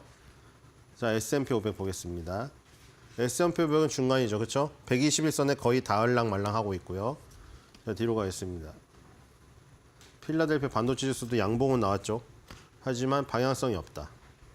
자, 뒤로 가겠습니다. 자, 독일 닥스도 다시 21선 밑으로 내려왔네요. 자, 혹자가 대전환을 얘기하는 사람도 있지만 과연 미국이 무너지는데 반전으로 중국 항공만 가는 그런 때가 있었는가? 그러니까 만약에 대전환이 일어난다고 하더라도 미국이 완전히 박살나는 상황이라면은 전체 위험 자산이 다 무너지는 상황일 텐데, 그렇죠? 과연 그런 대전환이 일어날 것인지, 그렇죠? 지금 대전환을 얘기하는 사람도 있긴 합니다만은 미국 증시에서 돈이 다 빠져서 한국 증시 혹은 중국 증시로 가서 대세 상승을 이끈다. 글쎄요, 딱히 와닿진 않는데요. 그런 그 배경도 있고 근거도 있으니까 거의 공감하는 사람도 있겠죠. 자, 뒤로 가겠습니다. 자, 브라질 지금 아주 위험하죠. 자, 지금 밑에를 두들기고 있고요. 한 단계 더 한번 쏟아질 수도 있을 것 같은 흐름입니다. 자, 뒤로 가겠습니다. 인도에서 그 모습이 나와버렸습니다. 자, 여기까지 봤었죠. 그렇죠? 여기까지 봤었죠. 개파락으로 밑으로 빠졌죠. 이제 매일 보니까 어떤 상승과 하락을 할 때 지지와 저항의 원리는 일단 체감적으로 몸으로 받아들여서 머리까지 약간 전달이 되죠. 느낌적으로. 그렇죠? 위로 뚫을 때도 똑같고 밑으로 뚫을 때도 똑같죠. 항상 지지 라인이라든가 저항 라인에서 주저하죠. 그렇죠? 주저하다가 에너지가 폭발하면서 밑으로 붕괴되다가 위를 쏘던가. 그렇죠? 우리 인생이랑 다 똑같죠. 인생 사이클도 주식 사이클의 원리랑 똑같습니다. 그렇죠? 이 주저하던 곳을 넘었으면 새로운 곳으로 가는 거예요. 위로 갈 때는 저기죠. 내가 새로운 도전을 할 때 뭔가 나의 항상 장벽이었던 그 트라우마, 그걸 넘어서면 신기록을 세우게 되는 겁니다. 자, 이것도 마찬가지죠. 내가 인생의 나락으로 생각했던 그 지점보다 더 추한 곳이 있을까 하는데 거길 넘었으면 더 추한 곳이 있는 거예요. 그렇죠? 내 인생이 더 이상 나락이 있을까 싶지만 거길 넘어서면 또 나락이 있는 거예요. 지하 2층 밑에 지하 3층이 있는 것이죠. 그러니까 그 이전에 맨 마지막에 지지됐던 그 부분에서는 주저하지만 한번 나락으로 더 빠져버리면은 이제는 거기가 시작이 돼버리는 거죠. 다 똑같습니다. 세상의 원리, 인생의 원리, 주식의 원리는 똑같아요. 주저하는 부분을 넘어섰을 때 더욱 파괴적인 순간으로 가는 거. 그리고 혹은 위로 갔을 때 더욱 환호하는 순간으로 가는 거. 다 똑같습니다. 뒤로 가겠습니다. 그게 지지와 저항의 원리면 인생의 원리입니다. 자, 이것도 똑같죠. 지금 121선의 지지를 받고 있는데 상해 종합도 121선까지 왔습니다. 자, 뒤로 가겠습니다. 심천도 121선까지 왔고요. 자, 니케이랑 대만이 아시아 증시 중에 가장 좋았는데 과연 버티고 있을지 봅시다. 아, 이 니케이도 결국 그쵸? 못 이기죠. 지금 미국 경기만 혼자 엄청나게 좋아가지고 달러 강세가 나타나다 보니까 다 죽어버렸어요. 다른 게. 그러니까 달러라는 자산이 엄청나게 힘이 세버리니까 다른 자산이 싹 다 빗발해버리는 상황이죠. 그렇죠? 달러에서 빛이 너무 밝게 나가지고 다른 애들이 전부 눈부셔서 눈을 감은 상황이 똑같아요. 그거예요. 지금 그런 상황이고요. 지금 일본 니케이도 지금 61선까지 다시 떨어졌습니다. 3일 연속 급락이 나와버렸습니다. 뒤로 가겠습니다. 다시 4만에서 멀어져 버렸고요. 오히려 3만 9천을 깨버렸습니다. 자, 대만도 정말 큰 장대 음봉이 나왔죠. 121선까지 떨어졌습니다. 대만도 마찬가지죠. 고점 2개 뚫었는데 하루 천하로 끝나버렸고 1일 천하로 끝나버린 다음에 4일 연속 음봉이 5일 연속 음봉이군요. 내리막으로 떨어지면서 23,900에서 22,488까지 순간적으로 1,000포인트가 빠져버렸습니다. 자, 뒤로 가겠습니다. 자, 이렇게 되면 니케이 대만도 결국 다시 박스권 안으로 회귀했죠. 자, 우리나라 증시 1월 둘째 주까지 꼴찌의 반란을 일으켰지만 자, 과연 여기서 자, 한 단계 다시 내려가면 얘 또 박스권입니다. 지금 이제 사람들이 기대하고 있는 건 이게 역 헤드 앤 숄더로 사람이 물구나무 선 모습이죠. 그래서 대전환이 일어나서 상승세로 전환하는 건데 만약 여기서 주저앉으면 결국에 도루묵이죠. 다시 박스권을 회귀를 하게 되는 것이고 박스권을 다시 회귀를 하면은 다시 한번 인생의 사탄의 테스트가 기다리고 있는 것이죠. 이거 너 나라 거기가 끝이 아니야. 지하 2층 맞춤 벌레? 그게 또 나올 수도 있습니다. 뒤로 가겠습니다. 자, 최근의 모습은 대만 니케이보다 좋죠. 코스피 코스닥이 지금 딱 2025년도 2024년도 말에서 2025년도 초 여기만 놓고 보면 그래요. 자, 일단 그 코스닥도 61선 위에서 지지를 하는 것 같지만 자, 이것도 붕괴되면은 모양 끝입니다. 헤드앤숄더가 완성되지 못하고 주저앉아요. 자, 뒤로 가겠습니다. 과연 자, 원달러 환율 여기에 달려 있는 것이죠. 자, 정말 애매한 모습인데 여기서 만약에 여기서 붕괴되면 원달러 환율은 쌍봉으로 깨지게 됩니다. 그렇죠? 11선 지지를 받고 있다가 11선 밑에서 저항을 받고 깨지면서 이렇게 봉우리가 낮아지는 모습. 이렇게 되면 붕괴돼서 61선 테스트를 가게 될 수도 있어요. 반면에 뭐 1,500원 위기설을 얘기하는 사람들처럼 만약에 치솟아서 다시 N자를 그린다. 그러면은 우리나라의 이 반란은 2주 천하로 끝나게 됩니다. 지금. 자, 뒤로 가겠습니다. 지금 굉장히 중요한 변곡점이 와 있어요. 이거. 자, 그리고 WTI는 완전 불기둥을 세워버렸습니다. 자, 원달러 환율이 좀 잠잠하자 유가가 고개를 들면서 자, 한순간도 이걸 정말 한순간도 주식시장 옆에 배경들은 봐주질 않습니다. 계속 테스트예요. 그렇죠? 환율 죽자 유가 급등하면서 유가 불기둥 벌써 80달러까지 갔습니다. WTI. 두바이유는 지금 82.41이에요. 브렌트유도 81.01. 지금 두바이유 브렌트유는 다 80달러 돌파했습니다. 서부 텍사스산 중진류만 지금 80달러를 눈앞에 두고 있는 상황이고 지금 전부 다 급등하고 있죠. 자, 이게 과연 어디까지 갈 것인지. 유가까지 다가오면은 고유가에 또 시달리게 되고 우리 기름으로 지금 모든 것이 이 모든 입고 있는 옷과 쓰는 컴퓨터, 가전제품 싹 다 원유에서 나온 제품입니다. 그렇죠? 모든 이 물가의 근본이 흔들리게 돼요. 뒤로 가겠습니다. 자, 외국인 다시 매도로 전환했습니다. 720억. 코스닥은 100억 사고 있고요. 뒤로 가볼까요? 자, 일단 매수 생진이 멈춰버렸고, 그쵸? 자, 그쵸?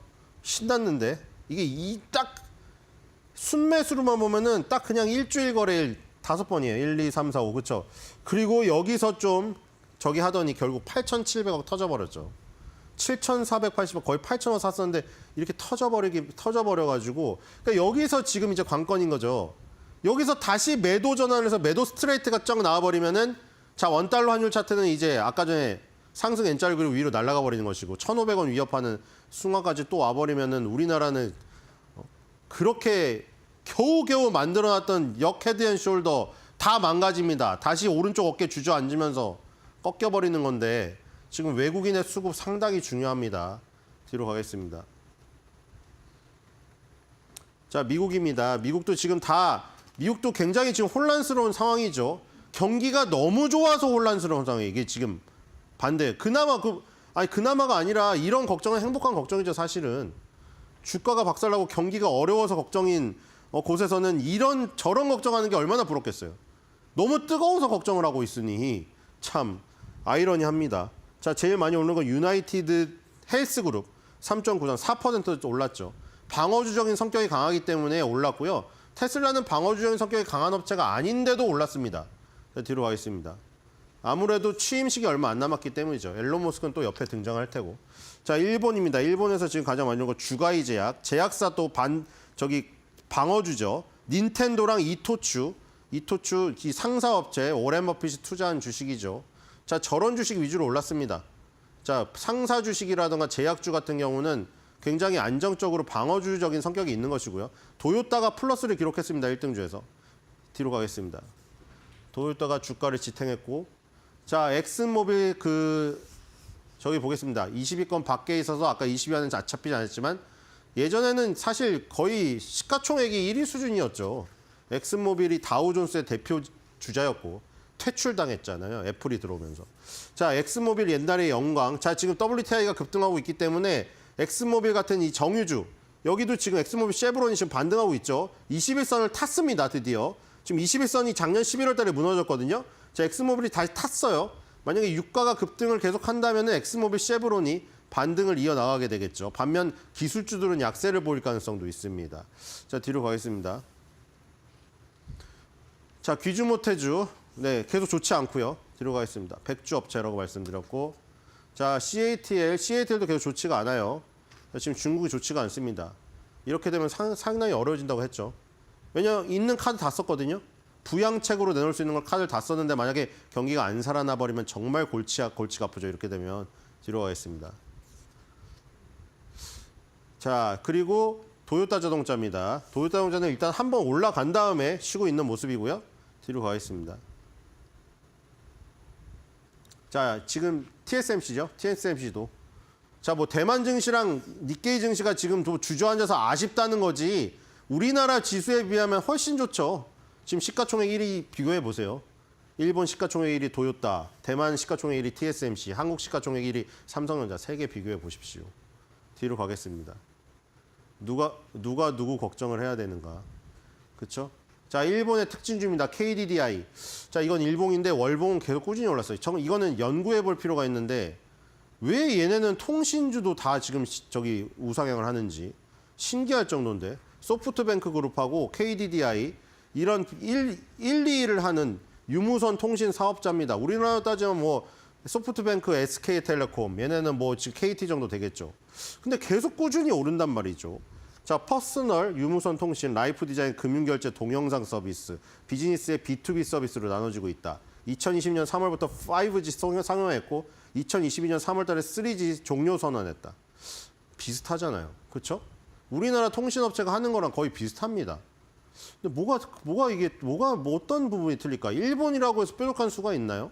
그렇죠? 일본 사람들도 핸드폰 다 2-3개는 가입해 있을 텐데 더 이상 가입시킬 데가 없고 서로의 볼따구에 있는 사탕을 뺨을 쳐가지고 뺏어 먹어야 되는 통신업종의 특성상 그렇죠? 연구해 볼 필요가 있습니다. 물론 우리나라 SK텔레콤도 요즘에 인공지능이다 데이터 센터에다 해가지고 변신하는 바람에 주가가 좀 오르고 있긴 합니다만 자, 뒤로 가보겠습니다.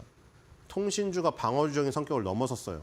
자, 우리나라에서 지금 제일 많이 오르는 거 유리기판하고 조선기자재 둘이 굉장히 싸우고 있고요. 3%가 넘는 게 유리기판, 조선기자재, 해운조선까지죠.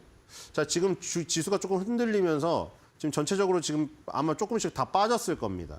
근데 순위는 아마 그대로일 거예요. 유리기판, 조선기자재, 해운조선. 그러니까 오늘은 딱 조선 계속 강했던 거고 조선기자재, 그다음에 이제 해운까지 퍼졌고 유리기판의 강세가 지속되고 있다. 자, 유리기판의 강세가 지금 SKC랑 삼성전기가 지금 앞에 K자가 없는 게 코스피죠. 코스피 종목보다는 코스닥 종목 위주로 강하게 움직이고 있습니다.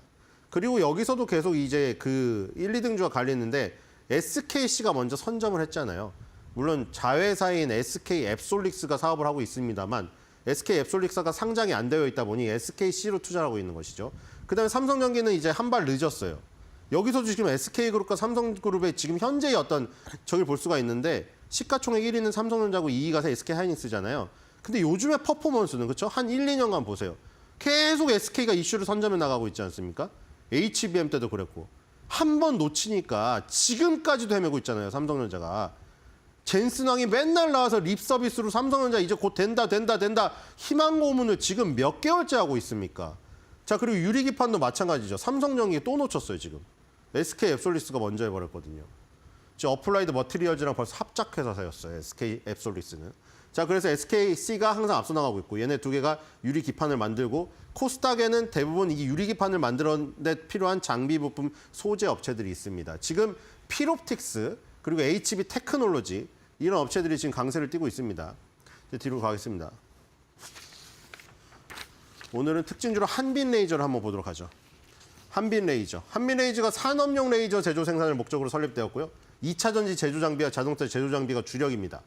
그리고 레이저 웰딩 장비, 레이저 커팅 장비 등을 공급하고요. 레이저 기술을 적용한 주요 제품, 2차 전지 레이저 제조 장비, 자동차 레이저 제조 장비, 기타 레이저 제조 장비.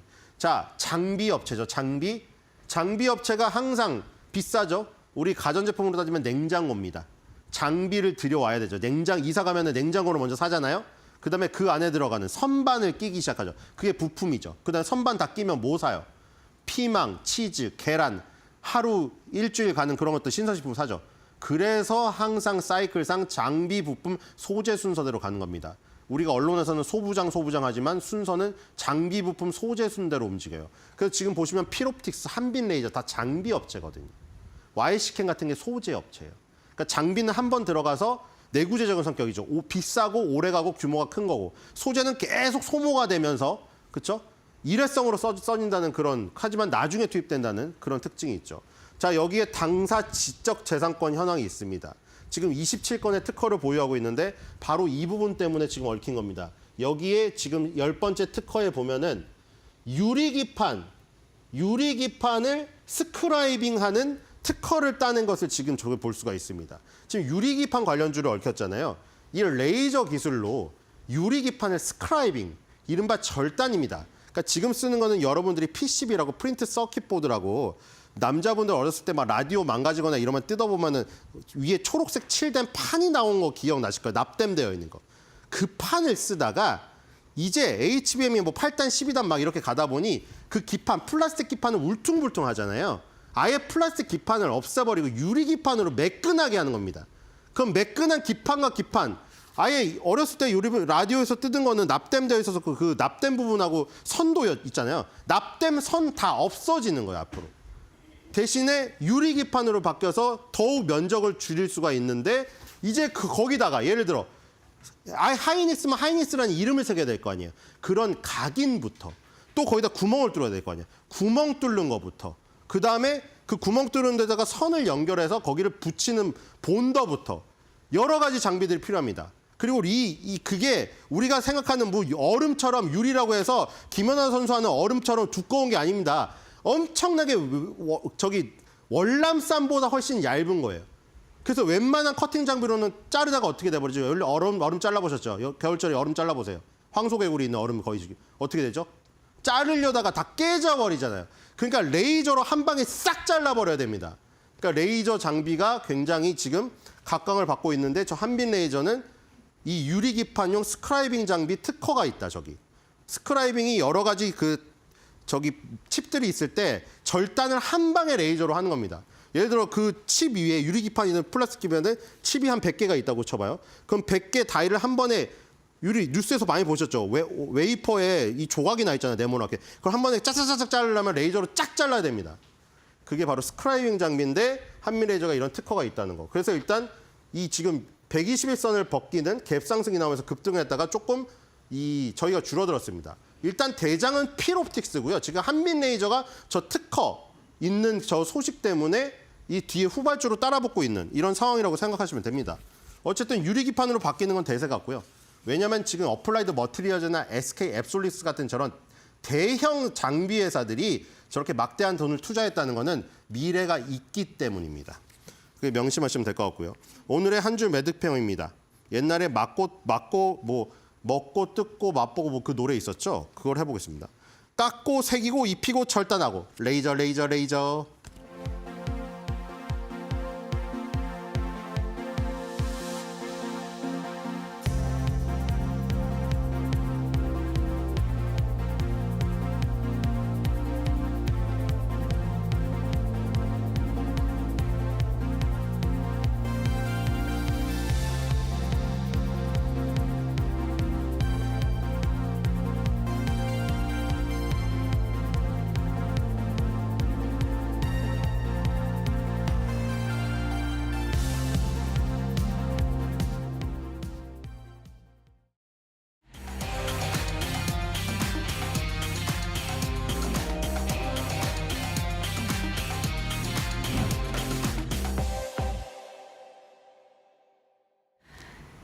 대담한 대담 시작을 하겠습니다. 연초 증시 잘 봐드려야 되는데 작년에 워낙 많이 떨어진 만큼 반등의 가능성도 있는 상황입니다. 그런데 트럼프 행정부 출범 코앞에 두고 있는 상황이고요. 뭐 반도체 업황이나 AI 투자 전략 등 정말 신경 쓸 게 한두 가지가 아닌 것 같아요. 그래서 오늘 이런 부분 차근차근 하나둘씩 점검을 해드리려고 이분을 모셨습니다. 김장열 유니스토리 자산운용 투자전략본부장과 함께 말씀 나누도록 하겠습니다. 본부장님 어서 오세요. 네, 안녕하십니까. 네. 자, 연초 국내 증시의 출발이 나쁘지는 않아 보입니다. 너무 좋았죠. 예, 사실은. 예. 앞으로 조금 더 그만큼 점수를 이룰 만큼 네. 딸 수 있을까? 기대감도 오히려 또 갖게 되고요. 네. 어떻게 보십니까? 예. 넌스탑으로 그냥 올라갔으면 좋겠는데 마음 같지 않죠. 그렇죠? 이게 그런 이유가 있는 거예요. 기본적으로 올라가서 지금 오늘은 좀 뭐 보합권이니까 어제까지 했을 때 우리가 한 2% 정도 올랐거든요. 예. 연초 들어와서. 근데 미국이 한 2% 정도 빠졌어요. S&P 기준으로. 대략적으로 우리가 4%포인트 앞선 거니까 뭐 마음 좋다 할 수 있겠지만 그 전에 빠진 게 워낙 많으니까 좀 예. 성에 안 차죠. 오른 이유 가장 큰 거는 반도체입니다. 뭐 오늘 어저께 하이닉스하고 오늘 또 마이크론이 많이 빠졌습니다만 그래도 하이닉스나 마이크론이 대부분 비슷하게 한 7% 정도 올랐거든요. 그리고 반면에 뭐 전체적으로 그 엔비디아나 테슬라 뭐 저기 TSMC 이런 쪽은 오히려 많이 올라가서 빠졌고 그래서 반도체 중심으로 약간의 연초에 희망을 가질 만한 게 있었죠. 예. HBM에 대해서 캐펙스 수요에 대한 희망이 있어서 한마디로 HBM 중심으로 수요에 대한 기대치가 마이크로소프트, SK 하이닉스 스스로의 캐파 증가 뭐 이런 것들 심지어 그 이제 레거시 제품이 안 좋긴 여전히 안 좋은데 예. 중국 쪽에서 스마트폰도 작년에 가전제품과 마찬가지로 이제 위구 환신화 해갖고 보조금 주는 문제가 대두되면서 그거에 대한 약간의 기대까지 지난주까지 반영된 거고 이번 주 지난주 이제 목요일까지 반영된 거고 그 다음에 이제 지난주 끝자락 가서 오늘까지는 조금 관망을 하는 것이 또 그 와중에 여전히 레거시가 안 좋다 몇 가지 나오니까 좀 주춤한다 이렇게 말씀을 드릴 수 있겠습니다. 네, 본부장이 말씀해드린 대로 우리 출발은 순조로운 편이고 네네. 미국 증시는 좀 명암이 엇갈리고 있는데 최근 여러 가지가 약간 혼재되어 있어서 불안한 투자 심리 그리고 사실 그동안 많이 오르기도 했고요. 그렇죠. 이게 좀 네네. 혼재되어 있는 듯 했습니다. 미국 증시 어떻게 보셨어요? 미국 증시가 이제 왜 그러면 빠졌느냐? 네. 그거는 사실은 우리가 많이 빠졌기 때문에 올라간 게 약간의 오히려 기회였던 거고 미국은 빠질만 했어요. 왜냐하면 금리 인하를 빨리 못할 것 같다는 생각을 작년 말부터 있었거든요. 네. 드디어 이제는 어저께는 고용지표. 그저께죠. 예, 고용지표가 이렇게 너무 좋게 나오다 보니까 금리 인하를 2번, 3번 하려다가 결국은 잘해야 한 번. 혹시 한 번도 못하는 거 아니야? 뭐 페드 와치에서 보는 거는 한 번, 2번 사이 정도로 한바탕 내려갔죠. 네. 그 바람에 지난 달 동안에 가장 중요한 게 금리 인하에 대한 기대 심리건 뭐 고용 지표 간에 이 모든 게 반영되는 것이 미국의 10년물 국채거든요. 10년물 국채가 지금 4.45 해가지고 넘어가서 연말을 마쳤고 연초부터 안 빠지고 결국은 어저께는 4.8까지 갔었거든요. 맞습니다. 예. 그 각도 올라가는 각도에 대비했을 때는 미국 주식이 더 덜 빠진 거예요. 만약에 4.5% 기준으로 만약에 기준 잡았다 합시다. 여기서 0.1% 그러니까 10bp 정도 올라가잖아요. 그럼 과거 흐름을 봤을 때는 S&P가 무려 한 2.5% 정도 하락하고 한국이 만약에 그 전에 미리 빠진 게 아니라 하면은 한국도 코스피가 그러니까 2.5% 3% 정도 빠지는데 어제 그 고용 데이터 봤습니다만 미리 주가가 조정받은 것도 있지만 어쨌든 그 고용 지표라든지 데이터의 폭의 변화에 대비했을 때는 사실은 그렇게 많이 빠진 게 아니에요. 그래서 오히려 거기서 희망을 갖고 있는 사람들의 핵심은 좀 나쁜 악재에 좀 무뎌지는 거 아니냐라는 생각을 할 수도 있는 거죠. 주가 빠진 거는 이제 미국이 그런 것 빠진 거고 예. 우리는 이제 그거 미리 빠졌기 때문에 어저께도 미국보다는 아웃퍼프한 거고 오늘도 역시 지금 보합권이니까 언더하진 않고 버텨보려는 그런 형국이기 때문에 사실상으로는 10년물 국채랄까 환율 측면에서 본다면은 한국도 조금 더 빠져도 할 말이 없는 건데 반도체가 안 좋으니까 예. 그래도 이제 저가 매수 그다음 몇 가지 섹터에 대한 근본적인 좋다.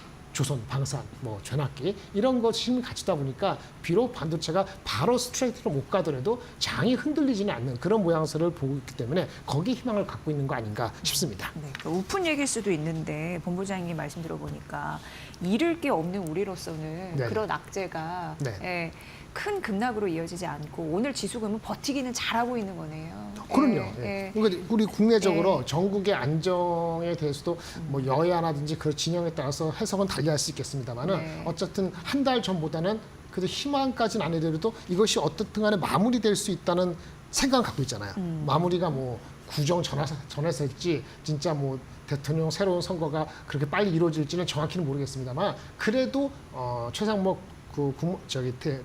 대통령 대행이 두 번째 되면서 더 이상 탄핵이라든지 더 일파만파로 가지 않고 일단 멈췄잖아요. 거기에 대해서 외국인들도 그러면 이제는 한국이 아까 말씀드린 것처럼 다른 나라 주식이 많이 올라갔는데 그거 좀 잠깐 봐야 되지 않겠어? 이런 생각이 연말연초에 들 수 있거든요. 예. 그런 심리도 분명히 가미돼 있다. 하지만 펀더멘틀적으로 아직은 부족한 섹터들은 조금 주저주저하는 거고 거기에 이제 반도체가 좀 명압이 조금은 갈리고 있다라고 말씀을 드릴 수 있겠고 네. 아까 말씀드린 조선 방산 그다음에 변압기 이런 섹터라든지 아니면 뭐 헬스케어를 컨퍼런스를 앞두고 그런 모멘텀이라든지 이런 것은 놓치기 아깝다 그런 생각을 외국인들이 한국을 바라보면서 단기적으로도 가질 수 있다 이렇게 볼 수 있겠습니다. 네, 정리를 해보자면 사실 우리 국장 얘기하는데 자꾸 왜 미국 국채금리 얘기하지 이렇게 생각하신 분은 있지만 그러세요? 정말 중요하잖아요. 그럼요. 10년물 국채금리가 5%, 더 나아가서 더 장기물 30년 국채금리가 6% 돌파할 가능성이 있다고 하니까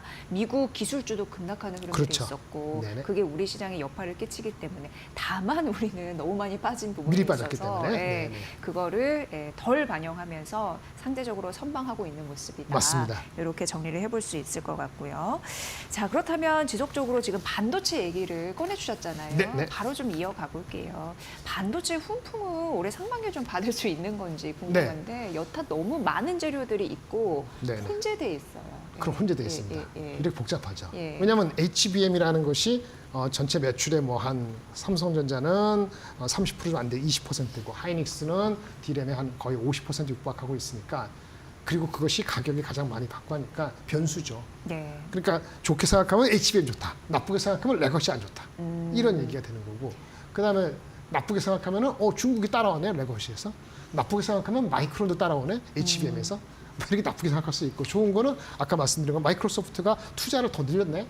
예를 예. 들어서요. 넘버원이. 그리고 HBM도 뭔 자신인지 캐파를 한 20% 높였네. 지금 한 달 사이에 연말을 바라봐서. 그러면 HBM에 대한 거, AI에 대한 게 수치가 투자가 된다는 거는 전망이 좋다는 거잖아요. 그러니까 마이크로소프트라든지 하이닉스라든지 폭스콘이라든지 뭐 내일 모레 또 TSMC도 실적을 4분기 발표합니다만 이미 12월 실적이 나와서 가늠이 될 수 있는데 이런 잘 나올 모든 것으로 예상은 되죠? 그럼요. 네. 그럼요. 그런 모든 것들이 나타나는 게 뭐냐면은 HBM은 순항이다. 사실은 더 좋다라고 말씀을 할 수 있는 거죠. 뭐 얼마 전에 그 CES에서 젠슨왕이 어느 특정한 제품을 신제품을 할 때 마이크론을 썼다. 삼성 하이닉스 얘기 안 했다 해서 잠깐 약간 삐졌는데 그거는 삐진 게 아니고 그래픽 디램 쪽. 그렇죠. 그래픽 디램 쪽이고 제품도 아주 덜 중요해요. 상대적으로 HBM도 아니고 그리고 사실은 그거보다 더 중요한 게 엔비디아는 자기네 로드맵 자율주행하고 로봇이라는 로드맵을 자신 있게 보여준 거기 때문에 장기 그림은 더 좋은 거죠. 그런데 문제는 아까 말씀드린 것처럼 레거시 이런 제품도 생각보다 안 좋습니다. 그래서 감산 얘기가 또 나오고 실행되고 있는 것 같아요. 그러니까 HBM이 가장 위에 있고요. 그 다음에 일반 디램이 있고, 그 다음에 기억용 랜드가 있고요. 일반 낸드가 있거든요. 일반 낸드가 많이 안 좋아요. 그래서 네. 삼성전자, 뭐 더 아는 키옥시아, 뭐 마이크론 이런 업체들이 죄다 감산을 실행하고 있거나 아니면 감산을 실제 결정했다는 뉴스가 이제 어제 그제 사이에 나오기 시작했습니다. 이것은 동전의 양면이죠. 너무 안 좋구나. 또는 감산을 했으니까 한 3개월, 5개월 뒤에는 가격이 원래 10% 빠질 게 덜 빠질 수 있지 않을까 이런 양면성이 있기 때문에 요거에 대한 임팩트라든지 주가적인 임팩트는 하루 이틀 더 지켜봐야 될 것 같습니다. 네, 그러니까 본부장님의 분석을 반도체에서 들어보면 이렇게 딱 갈려요. 첨단 반도체는 긍정적인데 전통, 레거시 반도체 같은 경우에는 이제 맞습니다. 부정적이다 이렇게 갈릴 수 있는데 이걸 우리 시장에 대입을 해보도록 하겠습니다.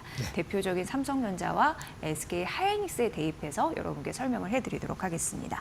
최근 삼성전자의 잠정 실적이 공개됐는데 아주 최악의 성적표를 거뒀습니다. 맞습니다. 네. 어느 정도 예상했는데 예상치 대비해서 못 나왔습니다. 그런데 SK 하이닉스 실적에도 자연스럽게 이목이 집중되고 있는 상황이에요.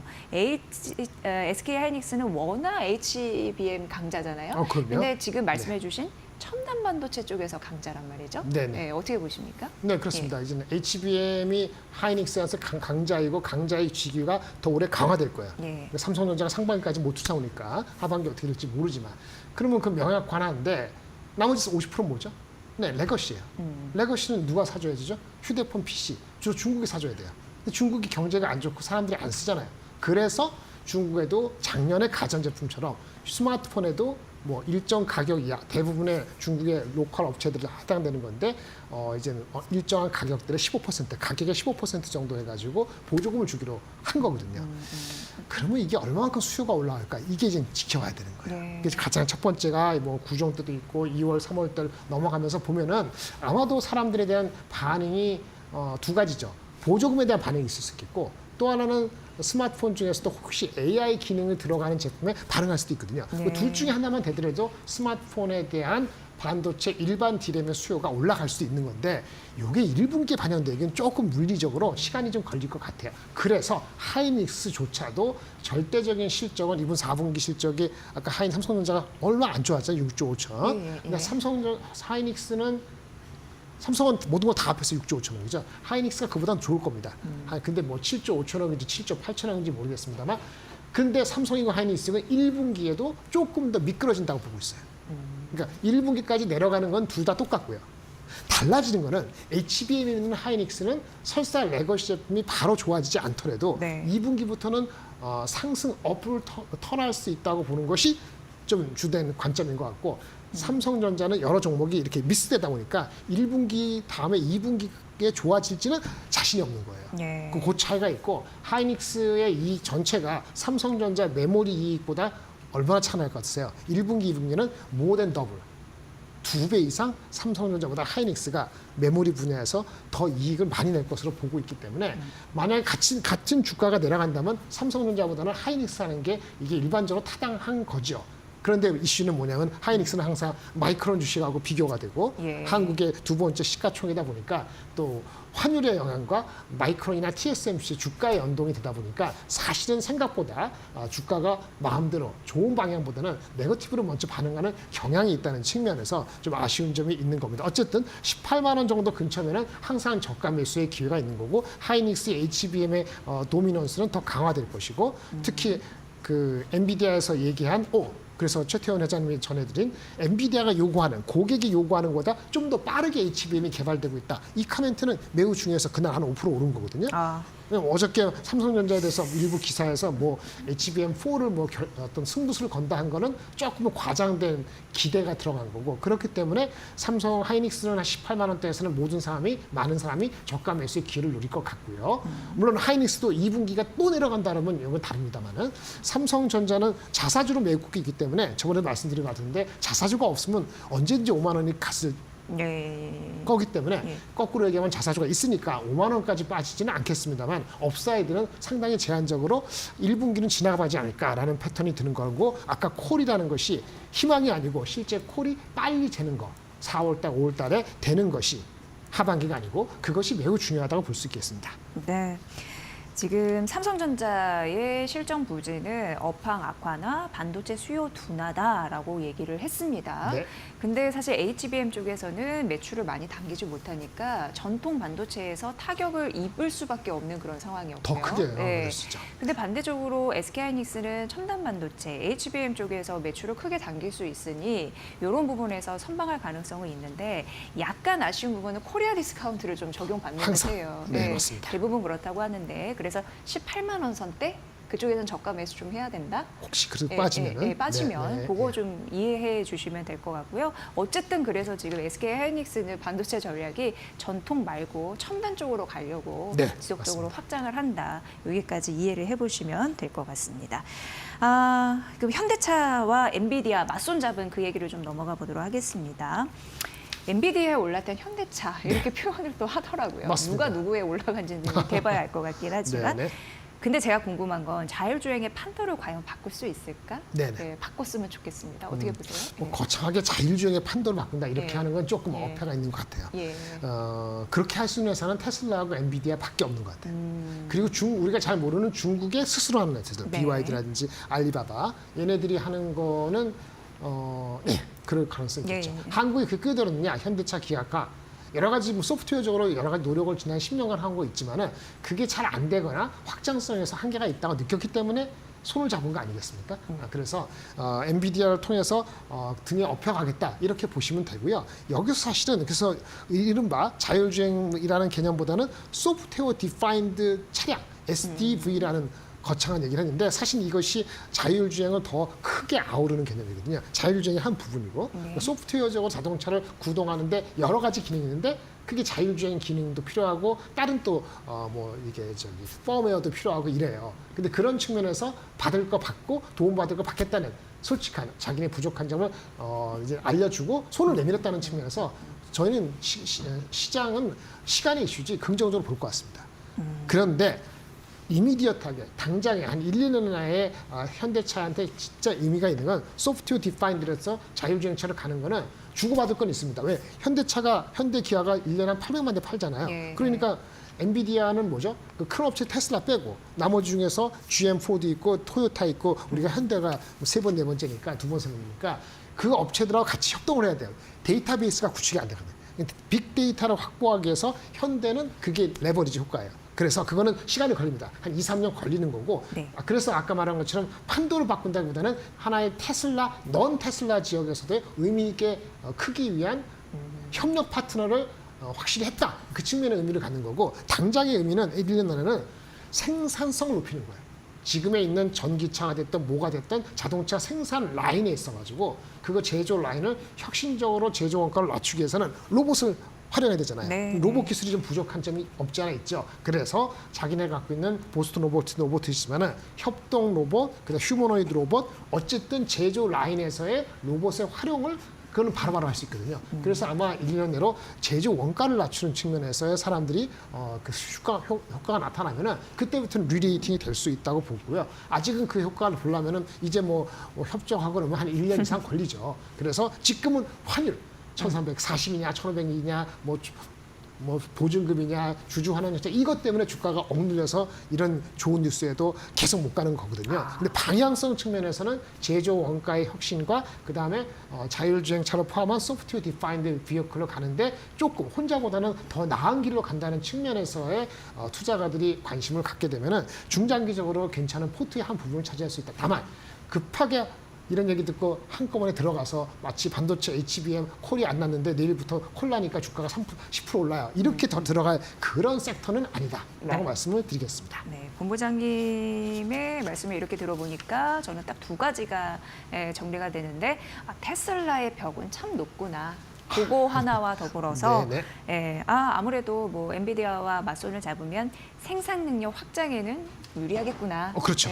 이렇게 딱 정리가 됩니다.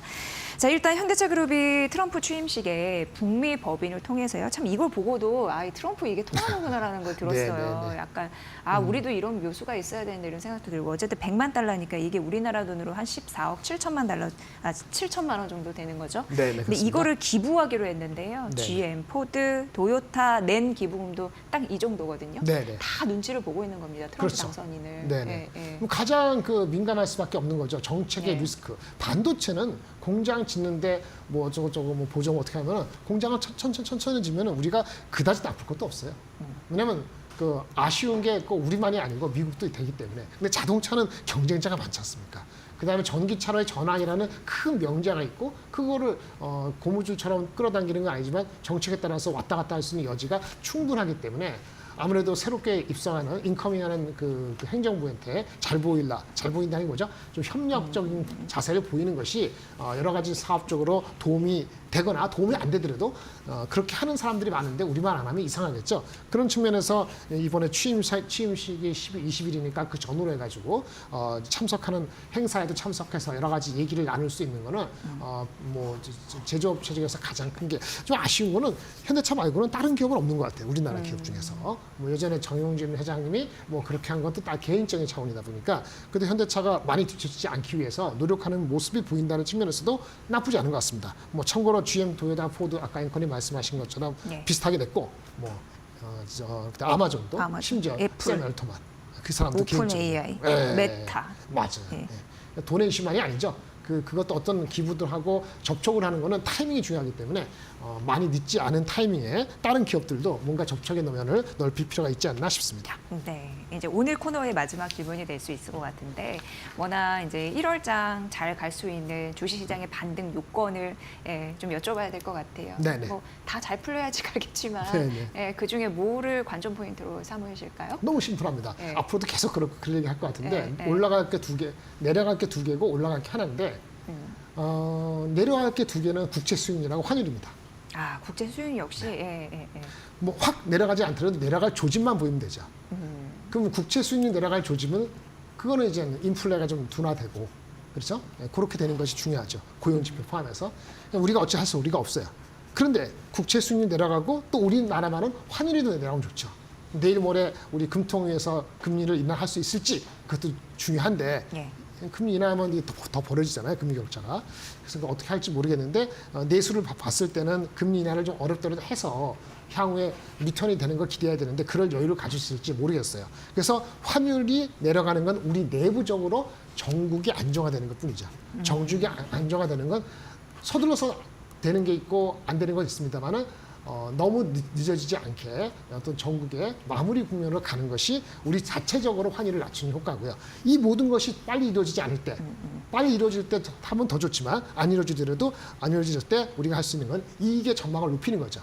근데 여기 가져온 삼성전자 하이닉스의 이익 전망이 단기에 올라가지 않다 보니까 이익 전망이 높아질 수 있는 종목이 몰리는 거예요. 그런 쏠림이 있기 때문에 그런 종목이 조선이다, 방산이다, 변압기다, 화장품이 나면 그걸 가는 순간에 다른 섹터로는 돈이 갈 여유가 없습니다. 왜? 우리가 얘기한 국채 수익률이 4% 이하, 환율이 1,400 이하 있을 때 그 당시에 우리가 2,580이었어요.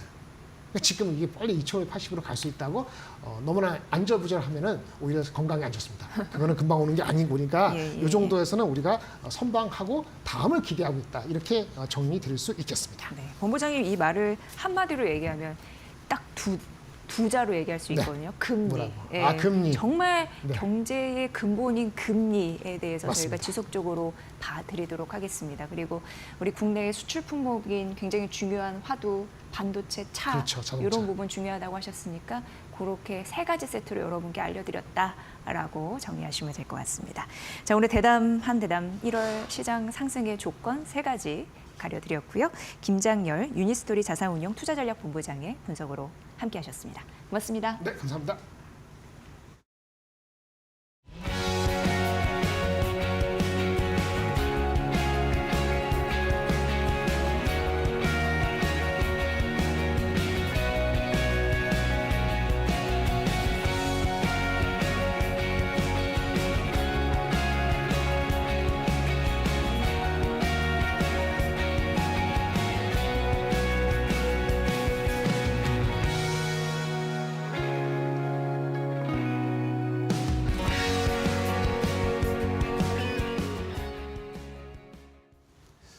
자, 우리 시장 연말 연초에 쉽지 않은 시장으로 계속 이어지고 있는데 이렇게 어려울 때일수록 우리 시장이 한 번 더 업그레이드 되기 위해서는 체질 개선을 해야 하고 증시가 선진화돼야 합니다. 그런 의미에서 오늘은 앵커 브리핑을 준비했는데요. TMI로 알려드리도록 하겠습니다. 투머치 인포메이션은 아니고요. 새롭게 한국판 S&P 500이라고 불리는 이 KRX TMI를 알려드리도록 하겠습니다. 자, 어제부터 이 KRX TMI 지수라는 것이 공개가 되면서 지수가 이제 움직이기 시작합니다. 어제 오늘 좀 지수 자체는 떨어지고 있는데 이게 뭔가 뉴스를 보시면서 이게 KRX TMI가 뭐지? 라고 궁금해하셨던 분들이 많으실 것 같아요. 저도 궁금했고 그리고 이것을 통해서 우리 시장이 선진 증시로 성장할 수 있기 때문에 제가 또 우리 증시의 진심이지 않습니까? 그래서 알려드리기 위해서 정리를 해봤습니다. 자, KRX TMI는 토탈 마켓 인덱스라고 해서 TMI 이렇게 앞에 약자를 따서 만든 지수입니다. 자, 일단은 여기서 중요한 것이 세 부분을 중요시 하셔야 됩니다. 일단은 코스피, 코스닥 시장에 상장된 보통주, 코스피와 코스닥을 섞었다. 그리고 투자 가능 적격 종목들을 모았다. 투자 가능 적격 종목이라는 조건을 확인하셔야 되고요. 자, 그리고 유동 시가총액 가중 방식을 적용한 지수라는 겁니다. 이 세 가지 포인트를 이제 하나씩 설명을 드릴 텐데 기준은 2010년 4월 1일을 1000포인트를 기준으로 해서 그 이제 관련된 종목들을 종합했을 때 지수를 산정을 했습니다. 조금 전에 확인해 보니까 현재는 한 1505포인트 정도가 되고 있고요. 정기 변경은 매년 분기마다 하게 됩니다. 3월 6, 9, 12월에 선문 만기일 다음 거래일에 지수가 변경이 돼서 편입되는 종목도 있고 빠지는 종목도 이렇게 되는 겁니다. 자, 구성 종목을 조금 더 자세하게 TMI로 알려드리도록 하겠습니다. 자, 구성 종목은 우리 시장의 코스피와 코스닥 총 종목이 2,600개 정도가 됩니다. 코스피가 한 1,000개, 코스닥이 한 1,600개 정도가 되는데 여기에서 투자 부적격한 종목들을 315개를 뺐습니다. 관리 종목이라든지 거래 정지돼 있는 종목이라든지 아니면은 저유동성 종목이라고 해서 예를 들면 대주주가 종목 주식을 많이 가지고 있어서 거래가 잘 안 되는 그런 종목들 있잖아요. 그런 것들도 제외한 겁니다. 그러니까 실제로 거래가 잘 이루어지는 종목 위주로 우리나라의 지수를 선정한 게 KRX TMI 지수라는 겁니다. 그 종목이 2,289개가 포함되어 있습니다. 이러니까 시장에서는 실제 거래가 잘 되고 있는 종목 위주로 코스피, 코스닥 구분 없이 지수를 산정한 것이기 때문에 지수 왜곡을 줄이고 어떻게 보면 더 자세하게, 더 실제적으로 우리나라의 지수를 보여주는 거다. 우리 시장을 보여주는 거다라고 할 수가 있는 것입니다. 자, 이러면서 우리나라뿐만 아니라 아까도 말씀을 드렸지만 유동 시가총액 가중 방식, 아까 말씀드린 것처럼 실제로 거래가 되는 종목 위주로 지수를 산정한 거.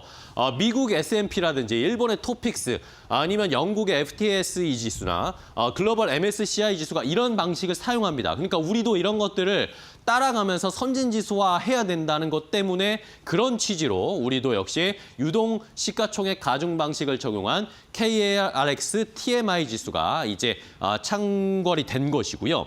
자, 말씀드린 것처럼 KRX TMI 지수뿐만 아니라 여러 지수, 그 하부 지수들도 여러 가지가 산정이 돼 있습니다. 다음 페이지 보시면 지금은 우리나라가 지수가 코스피는 대형, 중형, 송형, 코스닥 대중소 이런 식으로 지수가 나눠져 있거든요.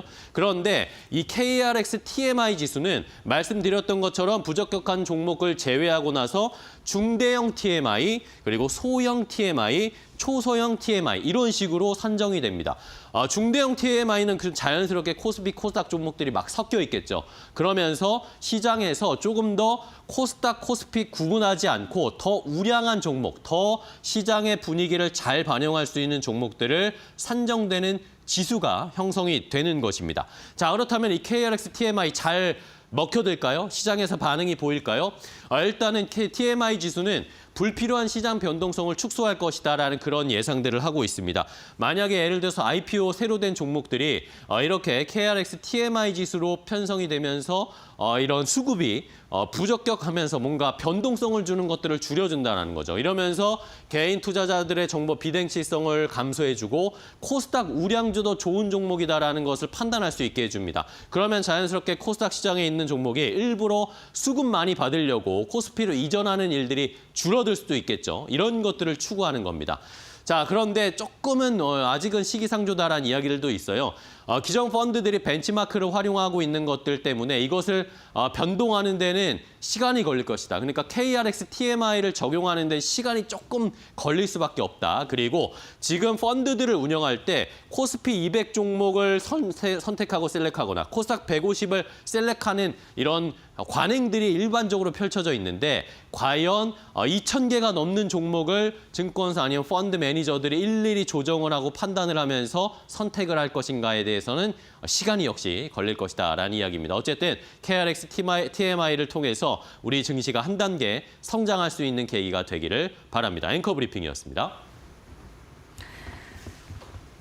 네, 국채금리가 매우 중요한 상황에서 미국 소비자 물가 대기를 하고 있고요. 오늘 외국인의 매도가 나오는데도 시장은 그럭저럭 잘 버티고 있는 상황입니다. 네. 자, 오전장 저희 정리해드렸는데요. 내일 더 좋은 정보 가지고 저희는 오전에 인사드리도록 하겠습니다. 시청해주신 여러분 고맙습니다.